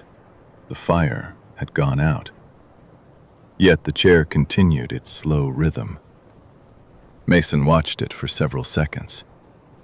Then it stopped, perfectly still. He shut the door behind him, locked the deadbolt, locked the chain, dragged the heavy dining table in front of it, then stood in the middle of the room, listening. Nothing. Not a sound. Minutes passed, maybe longer. Time had become difficult to judge. He finally lowered the revolver. His shoulders ached. His legs felt weak. He walked to the kitchen sink and filled a glass with water. Halfway through drinking it, he heard another sound. Not outside, inside. A soft drip. He frowned. Another drip. He followed the sound down the hallway. Bathroom, empty. Bedroom, empty. Storage room, empty. The dripping continued, slow, steady. He reached the attic door. The sound stopped. He stood there for several seconds, listening. Nothing. He turned away. The dripping started again, this time behind him. He spun around. The hallway was empty, but something on the floor caught his attention. A tiny wet spot, barely larger than a coin. He crouched beside it, touched it with one finger. It wasn't water. It was melted snow. He looked upward. The ceiling was dry. No leaks, no stains, nothing that could explain it. Another drop landed beside the first. Drip. He watched it fall. Not from the ceiling, from empty air. About 4 feet above the floor. It struck the hardwood and spread into another tiny puddle. His pulse quickened. Another drop, then another. Each one falling from the exact same invisible point. Within seconds, the dripping stopped. Mason stared at the growing puddle. The water slowly spread across the wood. Then, without warning, it began flowing. Not downhill, not toward a crack in the floor. It moved across the hallway on its own. A thin stream, no wider than his little finger, sliding silently over the hardwood. It traveled toward the front door. Mason followed it. The narrow stream stopped at the threshold. There, resting against the inside of the door, was a single wet footprint. Not snow, not slush, just clear water in the unmistakable shape of the same smooth impression he'd seen outside. It hadn't been there a second earlier. He stared at it. The edges shimmered in the dim light. Slowly, very slowly, the water began to freeze. Frost spread outward across the wood in delicate white veins. Within moments, the footprint had become solid ice.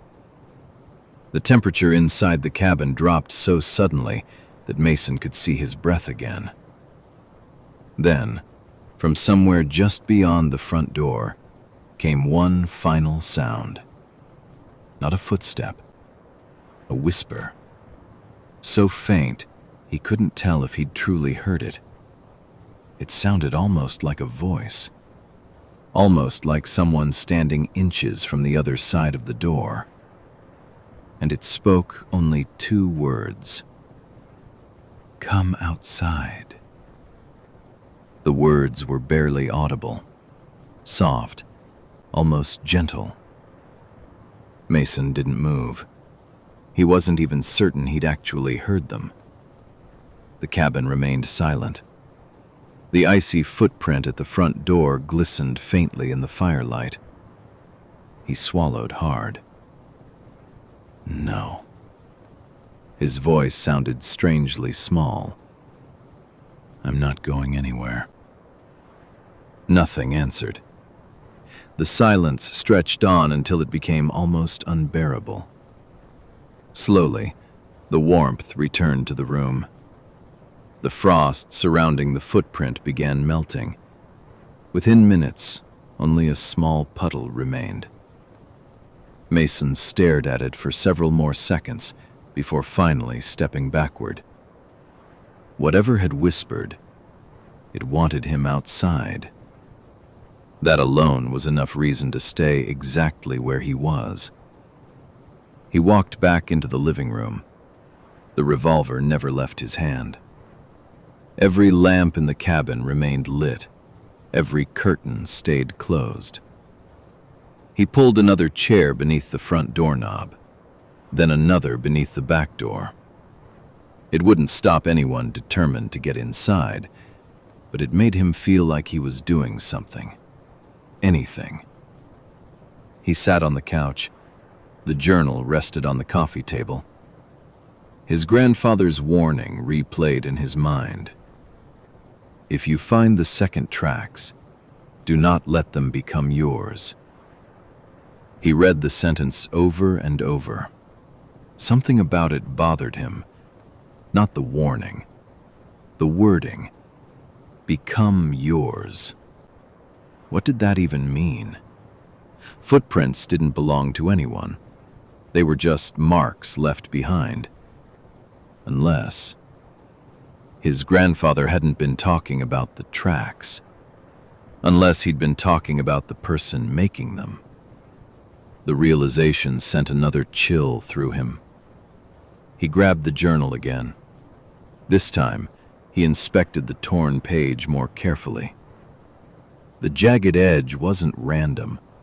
One corner remained attached near the spine, barely visible. He gently separated it. A tiny fragment of paper unfolded. Only part of a sentence remained. Until there is only one trail left. His stomach tightened. Only one trail. He immediately thought about the photographs, his own footprints disappearing, the second trail remaining, the picture of his grandfather. One visible trail. Someone else behind the camera. His own walk through the forest. No footprints except the second set. His breathing became shallow. The mountain wasn't creating new tracks. It was replacing old ones. A sharp knock echoed through the cabin. 3 slow knocks. Knock. A pause. Knock. Another pause. Knock. Mason's head snapped toward the front door. He didn't move. The knocking never came again. Instead, he heard footsteps. Not circling, not pacing. Walking away. Crunch. A pause. Crunch. Another. The sound slowly faded into the storm. He waited several minutes before daring to look. Keeping himself well away from the window, he carefully pulled back the curtain. The porch was empty. Fresh snow drifted lazily through the lantern light. The second trail remained at the bottom of the steps. Nothing else. He let the curtain fall closed. Hours passed. The cabin settled into an uneasy silence. Every so often, Mason caught himself drifting toward sleep. Each time, some small sound pulled him awake. A board creaking upstairs, the wind striking the chimney, ice sliding from the roof. By the time dawn finally arrived, he felt exhausted. His eyes burned, his thoughts wandered. But one thing remained perfectly clear. He could not spend another night here, not under any circumstances. Gray morning light filtered through the curtains. The storm had weakened enough that he could finally see beyond the clearing. He packed quickly. The journal, the Polaroid, food, water, his flashlight, extra batteries, the revolver. He slung the backpack over his shoulders. Before leaving, he stood in the center of the cabin one last time. His grandfather had built so many memories here. Birthdays, Christmas mornings, fishing trips, lazy afternoons beside the fire. Now, every room felt unfamiliar, as if the cabin itself had forgotten those memories. He placed one hand on the fireplace mantel, quietly whispered, "I'm sorry," then walked to the front door. The air outside was painfully cold. His breath immediately froze into white clouds. The clearing looked different, not because of the snow, because there were tracks everywhere. Not dozens, hundreds. Smooth, featureless footprints covered the clearing in every direction. Some circled the cabin, others crossed the meadow. Several disappeared into the woods. None overlapped, none connected. They wandered aimlessly through the snow like paths taken by invisible people. Mason slowly turned in a full circle. Everywhere he looked, more tracks. Yet the fresh snowfall between them remained perfectly untouched. He stepped off the porch, immediately looked behind him. His footprint appeared. He sighed with relief. It remained. He took another step. Another footprint, still there. A third, a fourth. His trail stretched clearly behind him. He smiled for the first time in nearly 2 days. "I'm still here." Then, without warning, the very first footprint disappeared. It didn't fill with snow, it didn't fade, it simply ceased to exist. Then the second vanished, then the third. One by one, his trail erased itself behind him. Not all at once, one step at a time. Always beginning with the oldest, as though something unseen was following him, carefully removing every trace that he'd ever been there. Mason didn't wait to watch another one disappear. He broke into a run. Snow exploded around his legs as he sprinted across the clearing. Behind him, his trail continued vanishing, one footprint after another, closing the distance, erasing him, step by step. Mason didn't look back again. His lungs burned as he forced his way through waist-deep drifts. Every stride demanded more effort than the last. Snow packed into his boots, cold seeped through his gloves.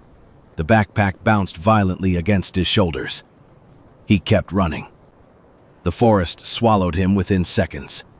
Pine branches sagged beneath the weight of fresh snow, forcing him to duck and weave between them. Twice he slipped. Twice he caught himself before falling. He refused to stop. If he stopped, he was afraid he'd hear those footsteps again. Several exhausting minutes later, the trees began thinning. Ahead, he saw open ground. Relief washed over him. The logging road. It had to be. He stumbled into the clearing. His relief vanished instantly. It wasn't the road. It was the frozen meadow behind the cabin. He slowly turned. The cabin stood exactly where it always had, less than 100 yards away. He hadn't run away from it. He had somehow circled back without ever realizing it. "No," he whispered. "No, no." He spun in a full circle. The tracks he'd just made through the forest curved neatly out of the trees, only to end right where he was standing. They hadn't come from the direction he'd run. They had come from behind the cabin. His breathing became shallow. I ran straight.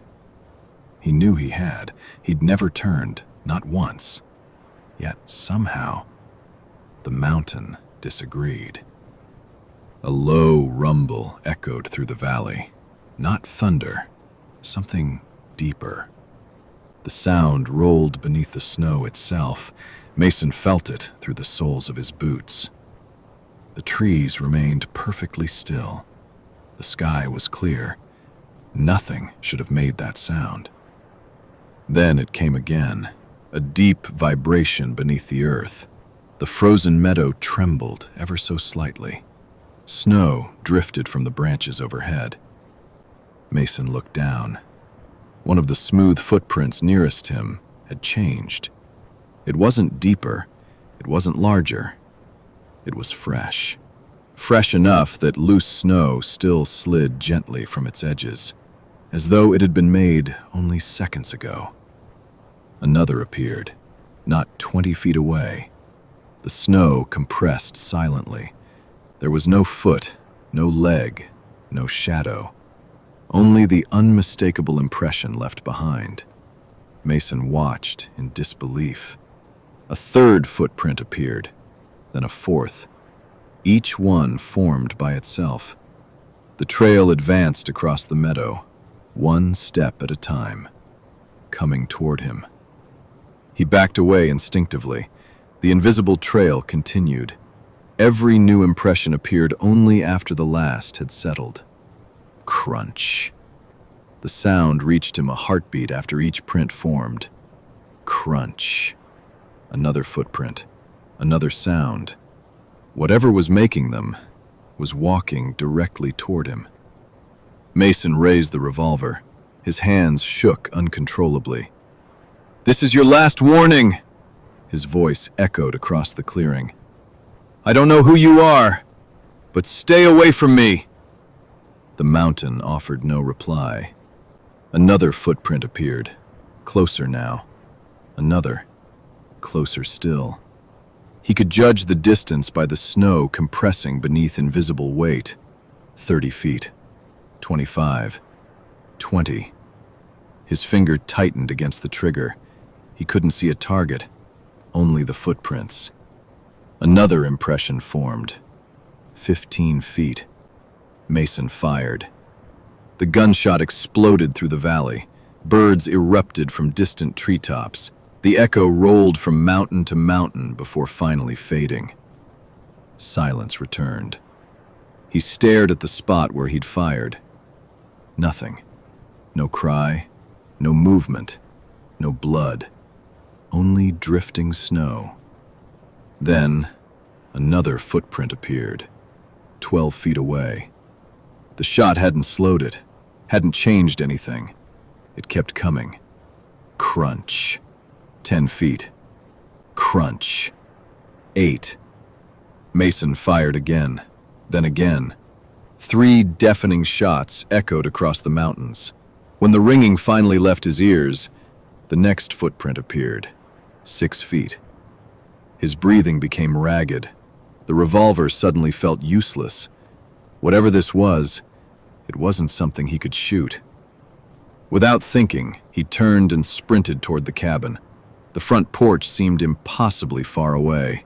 His boots slipped repeatedly on the packed snow. He reached the steps, grabbed the railing, pulled himself upward. The front door stood exactly where he'd left it. He grabbed the handle. It wouldn't move. Locked. His heart stopped. He knew he hadn't locked it. He pulled harder. Nothing.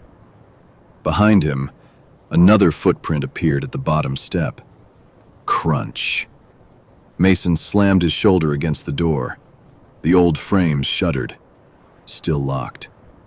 Another footprint, now on the first step. Crunch. He fumbled for the cabin key with trembling hands, dropped it into the snow. No. He fell to his knees, digging frantically through the powder. The key had vanished beneath the fresh snow.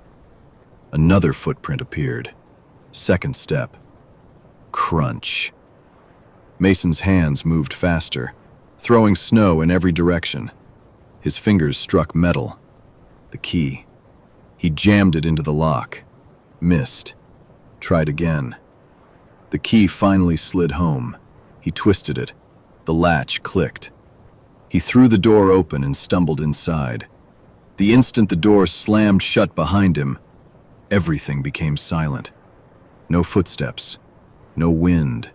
No crackling fire. Nothing. He leaned against the door, gasping for breath. Then he noticed something that made the blood drain from his face. The dining table he'd pushed against the entrance the night before was gone. The chairs were neatly tucked beneath it. The lanterns had been extinguished. His backpack wasn't on the floor where he'd dropped it moments earlier. The cabin looked exactly as it had the day he first arrived, as though the last several days had never happened. Then, from somewhere upstairs, he heard the slow creak of the rocking chair, the same chair that had always sat beside the living room window. It should never have been upstairs, yet it rocked gently above him. Back and forth, back and forth. Mason stared at the ceiling. The sound was unmistakable, slow, rhythmic. Wood gliding across old floorboards. The rocking chair had never been upstairs. It had sat beside the living room window for as long as he could remember. He slowly turned. The corner beside the fireplace stood empty. The chair was gone. A cold knot formed in his stomach. No, he whispered. His voice barely carried through the cabin. The house no longer felt familiar. The photographs hanging on the walls looked slightly different. The old coat rack beside the door was missing. The plaid blanket his grandfather always kept folded across the couch had vanished. Tiny details, the kind you might overlook if you hadn't spent your childhood here. It was still the cabin, but somehow it wasn't his cabin anymore.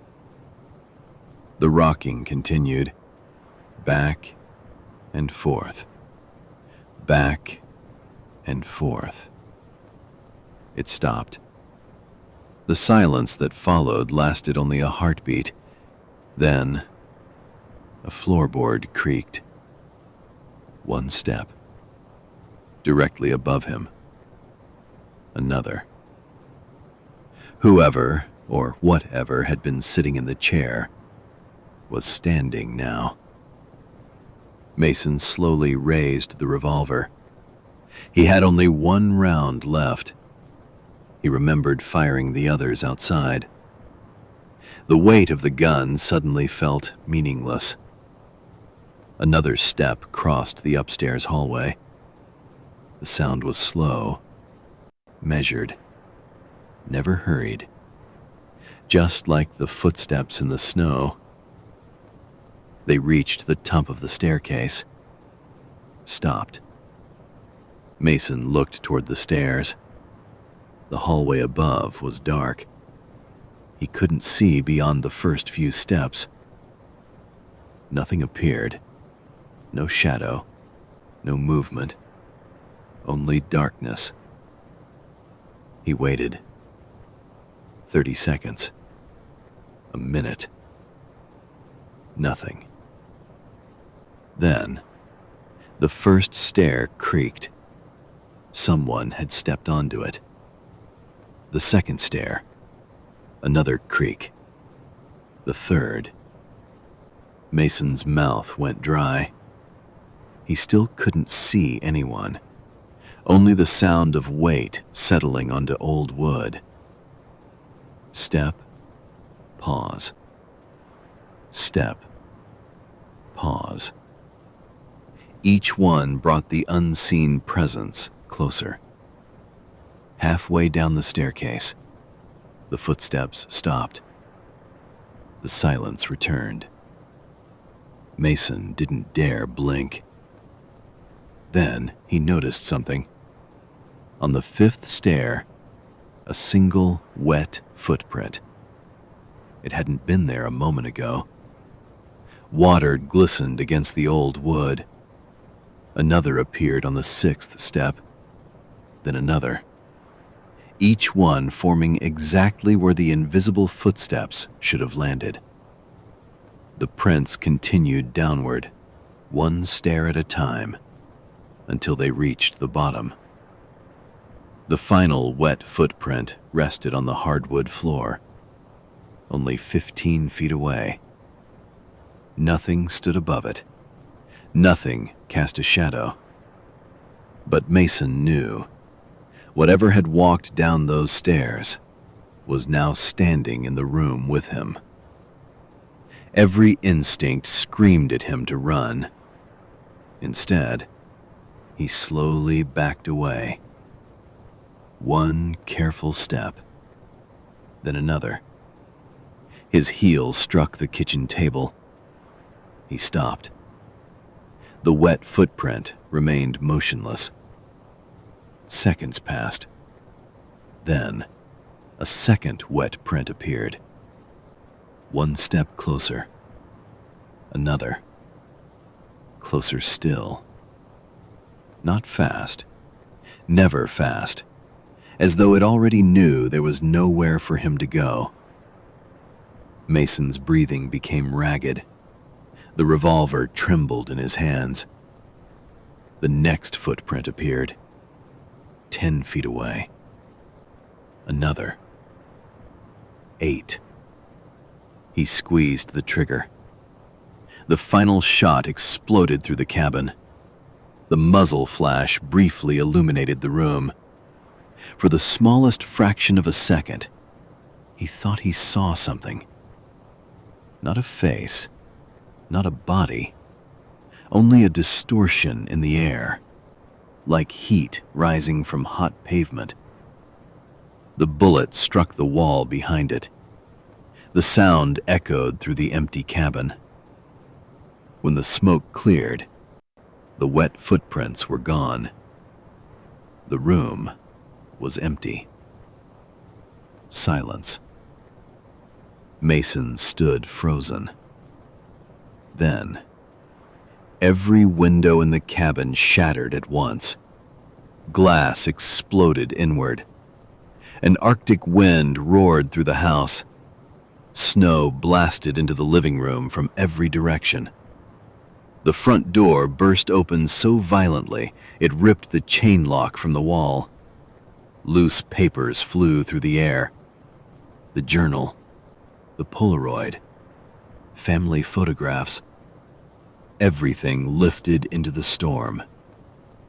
Mason threw one arm across his face. He couldn't see. He couldn't breathe. The wind howled louder than anything he'd ever heard. Somewhere within it, he heard footsteps. Hundreds of them, all around him, circling, crossing, approaching. Then, complete silence. The wind stopped as abruptly as it had begun. Snowflakes drifted gently through the broken windows. The cabin was still again. Mason slowly lowered his arm. The journal lay open on the floor. Its torn page fluttered weakly. The missing half had somehow returned. It hadn't been there before.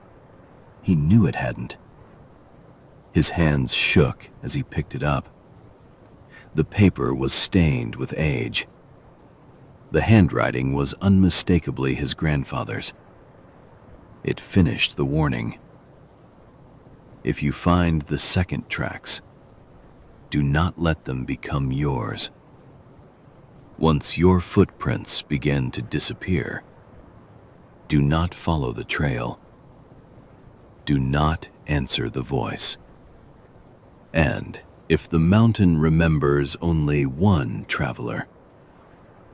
Mason's eyes raced to the final line. His grandfather had underlined it twice.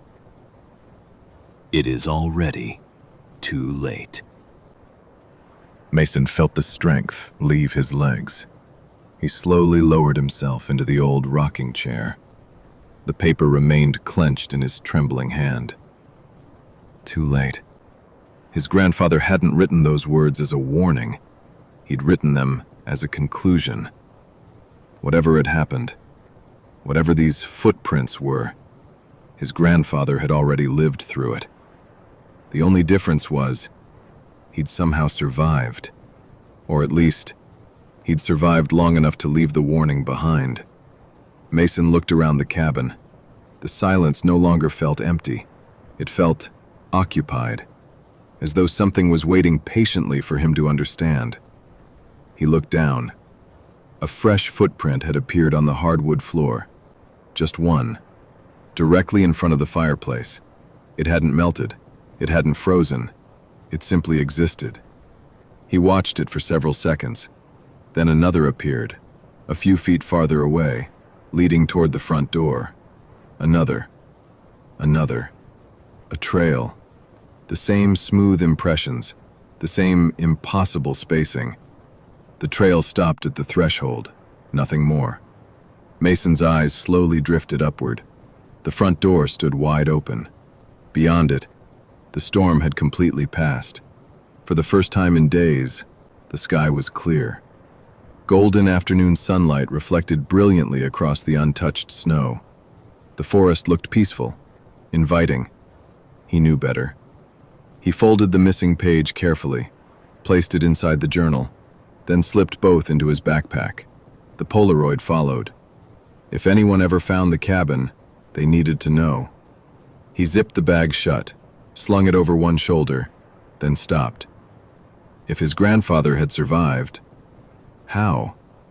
The journal never explained. The photographs never explained.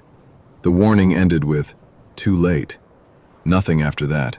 No instructions, no escape, no hope. Only acceptance. Mason suddenly realized something. His grandfather had never sold the cabin. He had never abandoned it. He had stayed, year after year, winter after winter, waiting for Mason. The thought made him physically ill. No, he whispered. He wouldn't. But deep down, he wasn't sure anymore. He stepped cautiously toward the open doorway. The trail of footprints waited, leading away from the cabin, not toward the forest, toward the meadow. He deliberately stepped around them. His own boot pressed into fresh snow. He immediately looked behind him. The print remained. He took another step. Still there. Another. 3, 4, 5. Relief slowly returned. Maybe it wasn't too late. He kept walking. 20 yards from the porch, he looked back. The cabin stood quietly beneath the mountains, small, lonely. He glanced down at his trail. His oldest footprint disappeared, then the next, then another. Not instantly, one at a time, following him, always following. His pace quickened. The disappearing footprints quickened too. Soon they were vanishing almost as quickly as he made them. He broke into a run. Snow exploded around his legs. The erasing continued. Every step behind him vanished, leaving only the most recent few. It was catching him. He didn't know how. He only knew it was. The tree line rushed toward him. He crossed into the forest without slowing. Branches slapped against his coat. His lungs screamed. The backpack bounced violently. He looked down while running. For a brief moment, his footprints still existed. Then each one disappeared the instant he lifted his foot. He wasn't leaving a trail anymore. He was running across untouched snow, as though he weighed nothing, as though he had never been there. Mason stumbled. His shoulder struck a pine tree. He fell hard onto his side. The revolver slid away into the snow. He scrambled toward it, stopped. The gun was gone. Not buried, gone. The snow where it had landed was perfectly smooth. He stared in disbelief. His backpack, still on his shoulders. He ripped it free, set it in the snow, turned around. No impression. The backpack rested on untouched powder. It should have sunk. It should have left a mark. Instead, it looked as though it had been placed on solid glass. Mason slowly reached toward it. His fingers stopped inches away. Something resisted them. Not visible, not solid. Just enough pressure to keep him from touching the bag. He pushed harder. The resistance increased. Then, just as suddenly, it vanished. His hand struck the backpack. He grabbed it, pulled it close. The moment he lifted it, a single footprint appeared beside him, then another. They weren't his. They weren't approaching. They were waiting, side by side, as though whoever had made them was standing perfectly still, facing him. Mason slowly raised his eyes. The space in front of him looked empty. Nothing stood between the trees. Nothing moved. Nothing breathed. Yet every instinct in his body screamed that he was no longer alone. The forest had become impossibly quiet. No wind, no birds, no creaking branches. Even the falling snow had stopped. There was only Mason, the two waiting footprints, and the overwhelming certainty that if he took one more step, something else would take one with him. Mason remained perfectly still. His heartbeat pounded so loudly he could hear it echoing inside his ears. The two footprints waited in the snow. They didn't change. They didn't disappear. They simply remained there, patient, as if waiting for him to make the next move. A gust of wind swept through the pines. Snow drifted lazily between the branches. The footprints never filled in. They never softened. Everything else changed. Only they remained exactly the same. Mason tightened the straps on his backpack. He slowly took one step backward. Nothing happened. He took another. Still nothing. The two footprints remained where they were. Then, without warning, a third footprint appeared. Not closer, farther away. Another, then another. The trail began forming on its own, one impression at a time. It didn't approach him. It retreated, leading deeper into the forest. Mason watched in disbelief as each new footprint silently pressed into the fresh snow. Crunch. Another. Crunch. Another. The trail wound between the pines until it disappeared behind a ridge. Then it stopped. Silence returned. His grandfather's words echoed in his mind. Do not follow the trail. He stared at it for what felt like an eternity. Every instinct told him the trail was wrong. Every instinct also whispered that it might be his only way out. No. He backed away again. I'm done. He turned, picked a direction that led away from the footprints, and walked. The forest felt different now. Not darker, not colder, smaller. The trees stood closer together than before. The spaces between them seemed narrower. Branches snagged his coat. Snow-covered limbs brushed against his shoulders. Twice he looked behind him. The mysterious trail remained where he'd left it. He refused to look a third time. He concentrated on one thing, putting distance between himself and whatever had chosen him. Minutes passed, or maybe longer. Time had begun slipping away from him. His watch still ticked, but somehow, the afternoon light never changed. The sun remained trapped behind the same group of clouds, frozen in place. A familiar smell drifted through the trees. Wood smoke. Mason stopped. The scent was unmistakable. He followed it cautiously. 20 yards later, the cabin appeared. He closed his eyes. No. When he opened them again, it was still there, exactly where it had always been. He had walked in the opposite direction, he knew he had, yet somehow, every path led back. He laughed once, not because anything was funny, because the alternative was panic. This mountain doesn't want me to leave. The words escaped before he realized he'd spoken them. The forest answered with silence. He walked toward the porch, not because he wanted to, because he had nowhere else to go. The front door stood closed. The windows reflected the gray afternoon sky. Everything looked peaceful, ordinary. He climbed the steps, reached for the handle, stopped. Something was nailed to the door, a folded piece of yellowed paper. It hadn't been there before. His name was written across the front. Mason. His hands trembled as he unfolded it. The handwriting belonged to his grandfather. If you're reading this, then you stayed longer than I hoped you would. I tried leaving, more times than I can remember. Every road returned me here. Every trail ended at this cabin. Eventually, I stopped trying to escape. That's when it finally let me leave. Mason frowned. The final sentence had been crossed out so violently it tore the paper. Beneath it, written in darker ink, were 7 more words. It never let me leave at all. A cold wave swept over him. The paper slipped from his fingers. He bent to pick it up. It was gone. The porch boards were empty. Only fresh snow remained.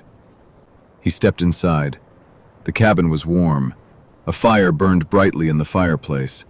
Mason froze. He hadn't lit one. He slowly turned toward the mantel. The family photographs had changed again. Most were the same. Birthdays, fishing trips, Christmas mornings. Then he noticed the newest frame. It had never been there before. His breath caught. It was a photograph of himself, standing on the porch, backpack over one shoulder. Exactly the clothes he was wearing now. Fresh snow covered the clearing. One trail of footprints led away from him. Only one. The smooth, featureless trail. His own footprints were nowhere to be seen. Written across the bottom of the photograph, in handwriting that wasn't his grandfather's, were 4 simple words. You belong here now. The cabin groaned. The rocking chair began moving again. Back and forth. Back and forth. Then, a second chair joined it, from another room, rocking in perfect rhythm. Back and forth. Back and forth. Mason slowly looked toward the staircase. He remembered every room upstairs. There had only ever been one rocking chair. Mason couldn't pull his eyes away from the staircase. The 2 chairs continued rocking in perfect rhythm. Back and forth. Back and forth. Neither one squeaked.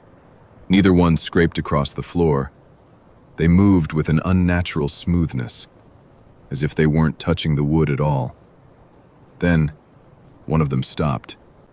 The other continued. Back and forth. Back and forth. A few seconds later, the second chair stopped too. The silence that followed settled over the cabin like heavy snow. Mason realized something. He could no longer hear the wind. He slowly turned toward the broken front windows. They were whole again. Every pane of glass had been restored. No cracks, no shattered frame, no snow blowing inside. It was as though none of it had ever happened. His eyes drifted back toward the photograph on the mantel. It was gone.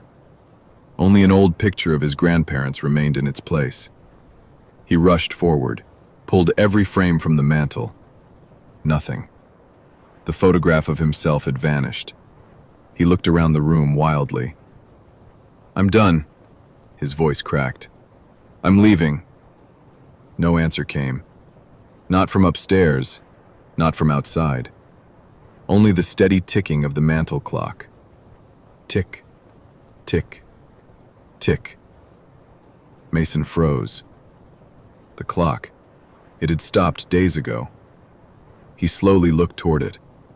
The hands read 4:52. His stomach dropped. That had been the exact time his truck slid into the ditch. The second hand moved once. Tick, then stopped again. He backed toward the front door, reached for the handle, pulled. The door opened easily. Bright afternoon sunlight spilled across the floor. He stepped outside. The clearing was empty. No mysterious footprints. No circling trail. No endless maze of tracks. Only untouched snow stretching toward the trees. For one impossible moment, everything looked normal. His truck. He could see it, half buried where the logging road began, less than a quarter-mile away. Relief crashed over him. I can make that. He started walking. His boots finally left clear prints behind him. He checked after every step. Still there. Another. Still there. He laughed. Actually laughed. They're staying. He quickened his pace. The truck grew closer. He could make out the driver's side mirror protruding through the snow. Another 100 yards, maybe less. He kept walking. Then, something caught his attention. The truck wasn't getting closer.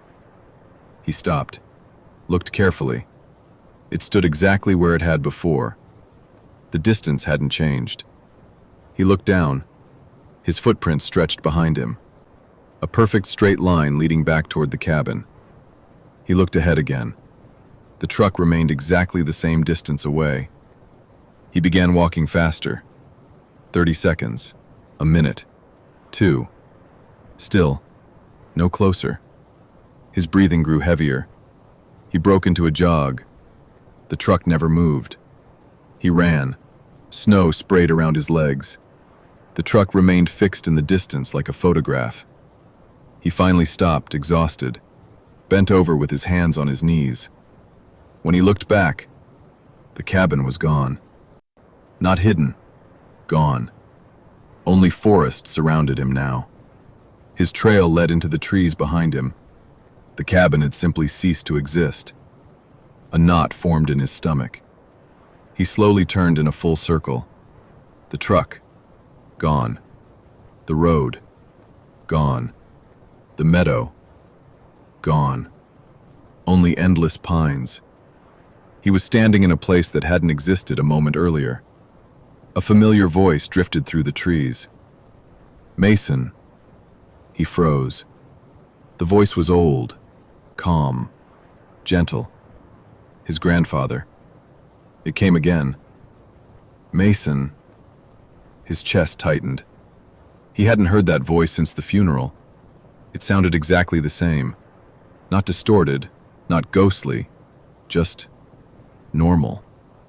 It came from somewhere ahead, beyond the pines. He closed his eyes. The note, the journal, the warning. Do not answer the voice. He remained silent. The forest did too. Several long seconds passed. Then the voice changed. It wasn't louder. It was closer. So close now. Mason's eyes snapped open. No one stood between the trees. No movement. No figure. Only snow drifting through shafts of pale sunlight. The voice spoke one final time. "I'm sorry." Then it was gone, not fading into the distance, simply gone. Mason stood alone again. A tear rolled unnoticed down his cheek. For the first time since arriving, he understood. His grandfather hadn't been trying to lure him deeper into the forest. He'd been trying to apologize. Whatever had happened here, it had happened to him first. And now, it had chosen someone else. Mason lowered his head. His shoulders sagged. When he looked down at the snow beneath his boots, there were no footprints anymore. Not his, not the second trail. Nothing. Only untouched white snow in every direction, as though no one had ever stood there at all. Mason slowly lifted his head. The forest had changed again. The towering pines looked older somehow. The snow resting on their branches had grown thicker. The silence felt absolute. He no longer heard his own breathing. He opened his mouth to call for help. No sound came out. He tried again. Nothing. He touched his throat. His pulse was steady. His lungs filled with air. But the mountain refused to carry his voice. For the first time, he understood what true isolation felt like. Not being alone. Being forgotten. He looked around once more, hoping to find something familiar.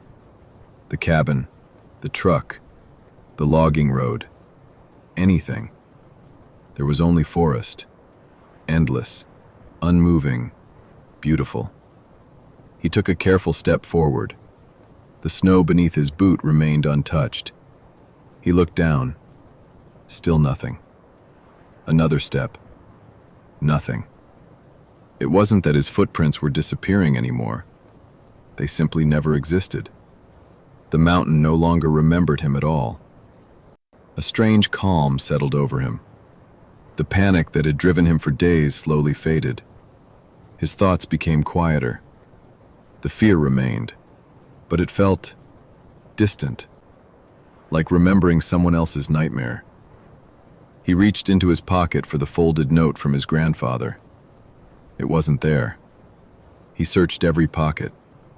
Nothing. His backpack. Gone. The revolver. Gone. The journal. Gone. The Polaroid. Gone. One by one, everything that proved he'd ever been there had vanished. Only the clothes on his back remained. Even they felt unfamiliar. He frowned. Why had he come here? The thought caught him off guard. He knew there had been a reason. Something important. Something about a cabin. Or was it a house? He couldn't remember. He squeezed his eyes shut. His grandfather. He tried to picture his face. The image came easily. Then, like breath on cold glass, it slowly faded. His smile. Gone. The sound of his voice. Gone. Even his name. Mason couldn't remember it. He stood perfectly still, trying desperately to hold on to something. Anything. It slipped away faster than he could grasp it. The mountain wasn't only erasing his footprints. It was erasing every path that had ever led him here. Every memory. Every reason. Every trace. A soft crunch echoed through the trees. Mason looked up. One smooth footprint appeared several yards ahead. Then another. Then another. The familiar trail stretched quietly into the forest. He remembered the warning. Do not follow the trail. He wanted to obey it. He truly did. But he couldn't remember why. He stared at the footprints. They seemed familiar, comforting, as though he'd been walking beside them his entire life. Without thinking, he took one slow step forward. The trail continued. Another footprint formed, then another, leading deeper between the pines. Mason followed. Not because he had chosen to, because somewhere inside him, the choice no longer existed. The trees slowly closed behind him. The forest became quiet once more. Snow drifted gently through the branches. Within moments, there was nothing left to suggest anyone had ever passed that way. 3 weeks later, the storm finally released its grip on the mountains surrounding Red Cliff. County snowplows worked around the clock to reopen the higher roads. Search and rescue volunteers spent days checking abandoned vehicles reported during the blizzard. Late on a gray Thursday morning, one of the crews found a pickup truck buried beneath nearly 8 feet of snow along an old logging road. The registration belonged to Mason Keller. The recovery team followed the road on foot. Less than 2 miles later, they found the cabin. The front door was closed. The windows were intact. Smoke no longer rose from the chimney. Inside, everything appeared strangely ordinary. A half-empty coffee mug rested beside the sink. A blanket lay folded across the couch. The fireplace had long since gone cold. There were no signs of violence. No broken furniture. No blood. No indication that anyone had left in a hurry. Only one thing seemed unusual. On the mantel sat an old camera. Its battery had long since died. The memory card still worked. Investigators later recovered hundreds of photographs. Most were exactly what they expected. The drive into the mountains, the town of Red Cliff, the cabin, the surrounding forest. Then came the final image. It showed a snow-covered clearing beneath tall pines. 2 trails of footprints crossed the fresh snow. One belonged to a pair of heavy winter boots. The other, smooth, featureless, walking perfectly beside the first. The tracks disappeared into the trees. Neither trail returned. The search continued for another 12 days. No body was ever found. Months later, Mason Keller was officially listed as missing. His case remains unsolved. Some winters, after a fresh snowfall, people in Red Cliff still tell visitors not to wander too far from the old logging roads. Most dismiss it as another mountain legend, until they notice something that doesn't quite make sense. A single trail of footprints leading into the forest, and another walking silently beside it. No one in Red Cliff claims to know where the second trail comes from. Older residents simply avoid talking about it. If someone asks, they change the subject. If pressed, they shrug and say the mountains play tricks after a heavy storm. But every now and then, a visitor ignores the warnings. They leave the road to explore the forest. They notice an old cabin tucked between the pines, a cabin that doesn't appear on any map. They tell themselves they'll only take a quick look, just a few photographs, just a few minutes. Then they head toward the porch. When they're gone, search and rescue follows their footprints through the snow. The trail always leads away from the road. It always ends at the cabin. And every single time, a second trail appears beside the first. No one has ever explained why. No one has ever discovered where the second traveler comes from, or where either of them goes. Perhaps the mountain is simply protecting an old secret. Or perhaps, every winter, it is waiting for someone new to remember. If you ever find yourself in the Colorado mountains after a fresh snowfall, and you happen to notice 2 sets of footprints where there should only be one, don't stop to investigate. Don't convince yourself there's a logical explanation. And whatever you do, don't follow them. Because if the snow ever remembers 2 travelers, there's a chance only one of them is real. Thank you for listening. If you enjoyed this story, don't forget to like the video, subscribe for more original horror stories, and let me know in the comments what story you'd like to hear next. Until next time. stay safe, and if you hear footsteps in fresh snow, make sure they're yours.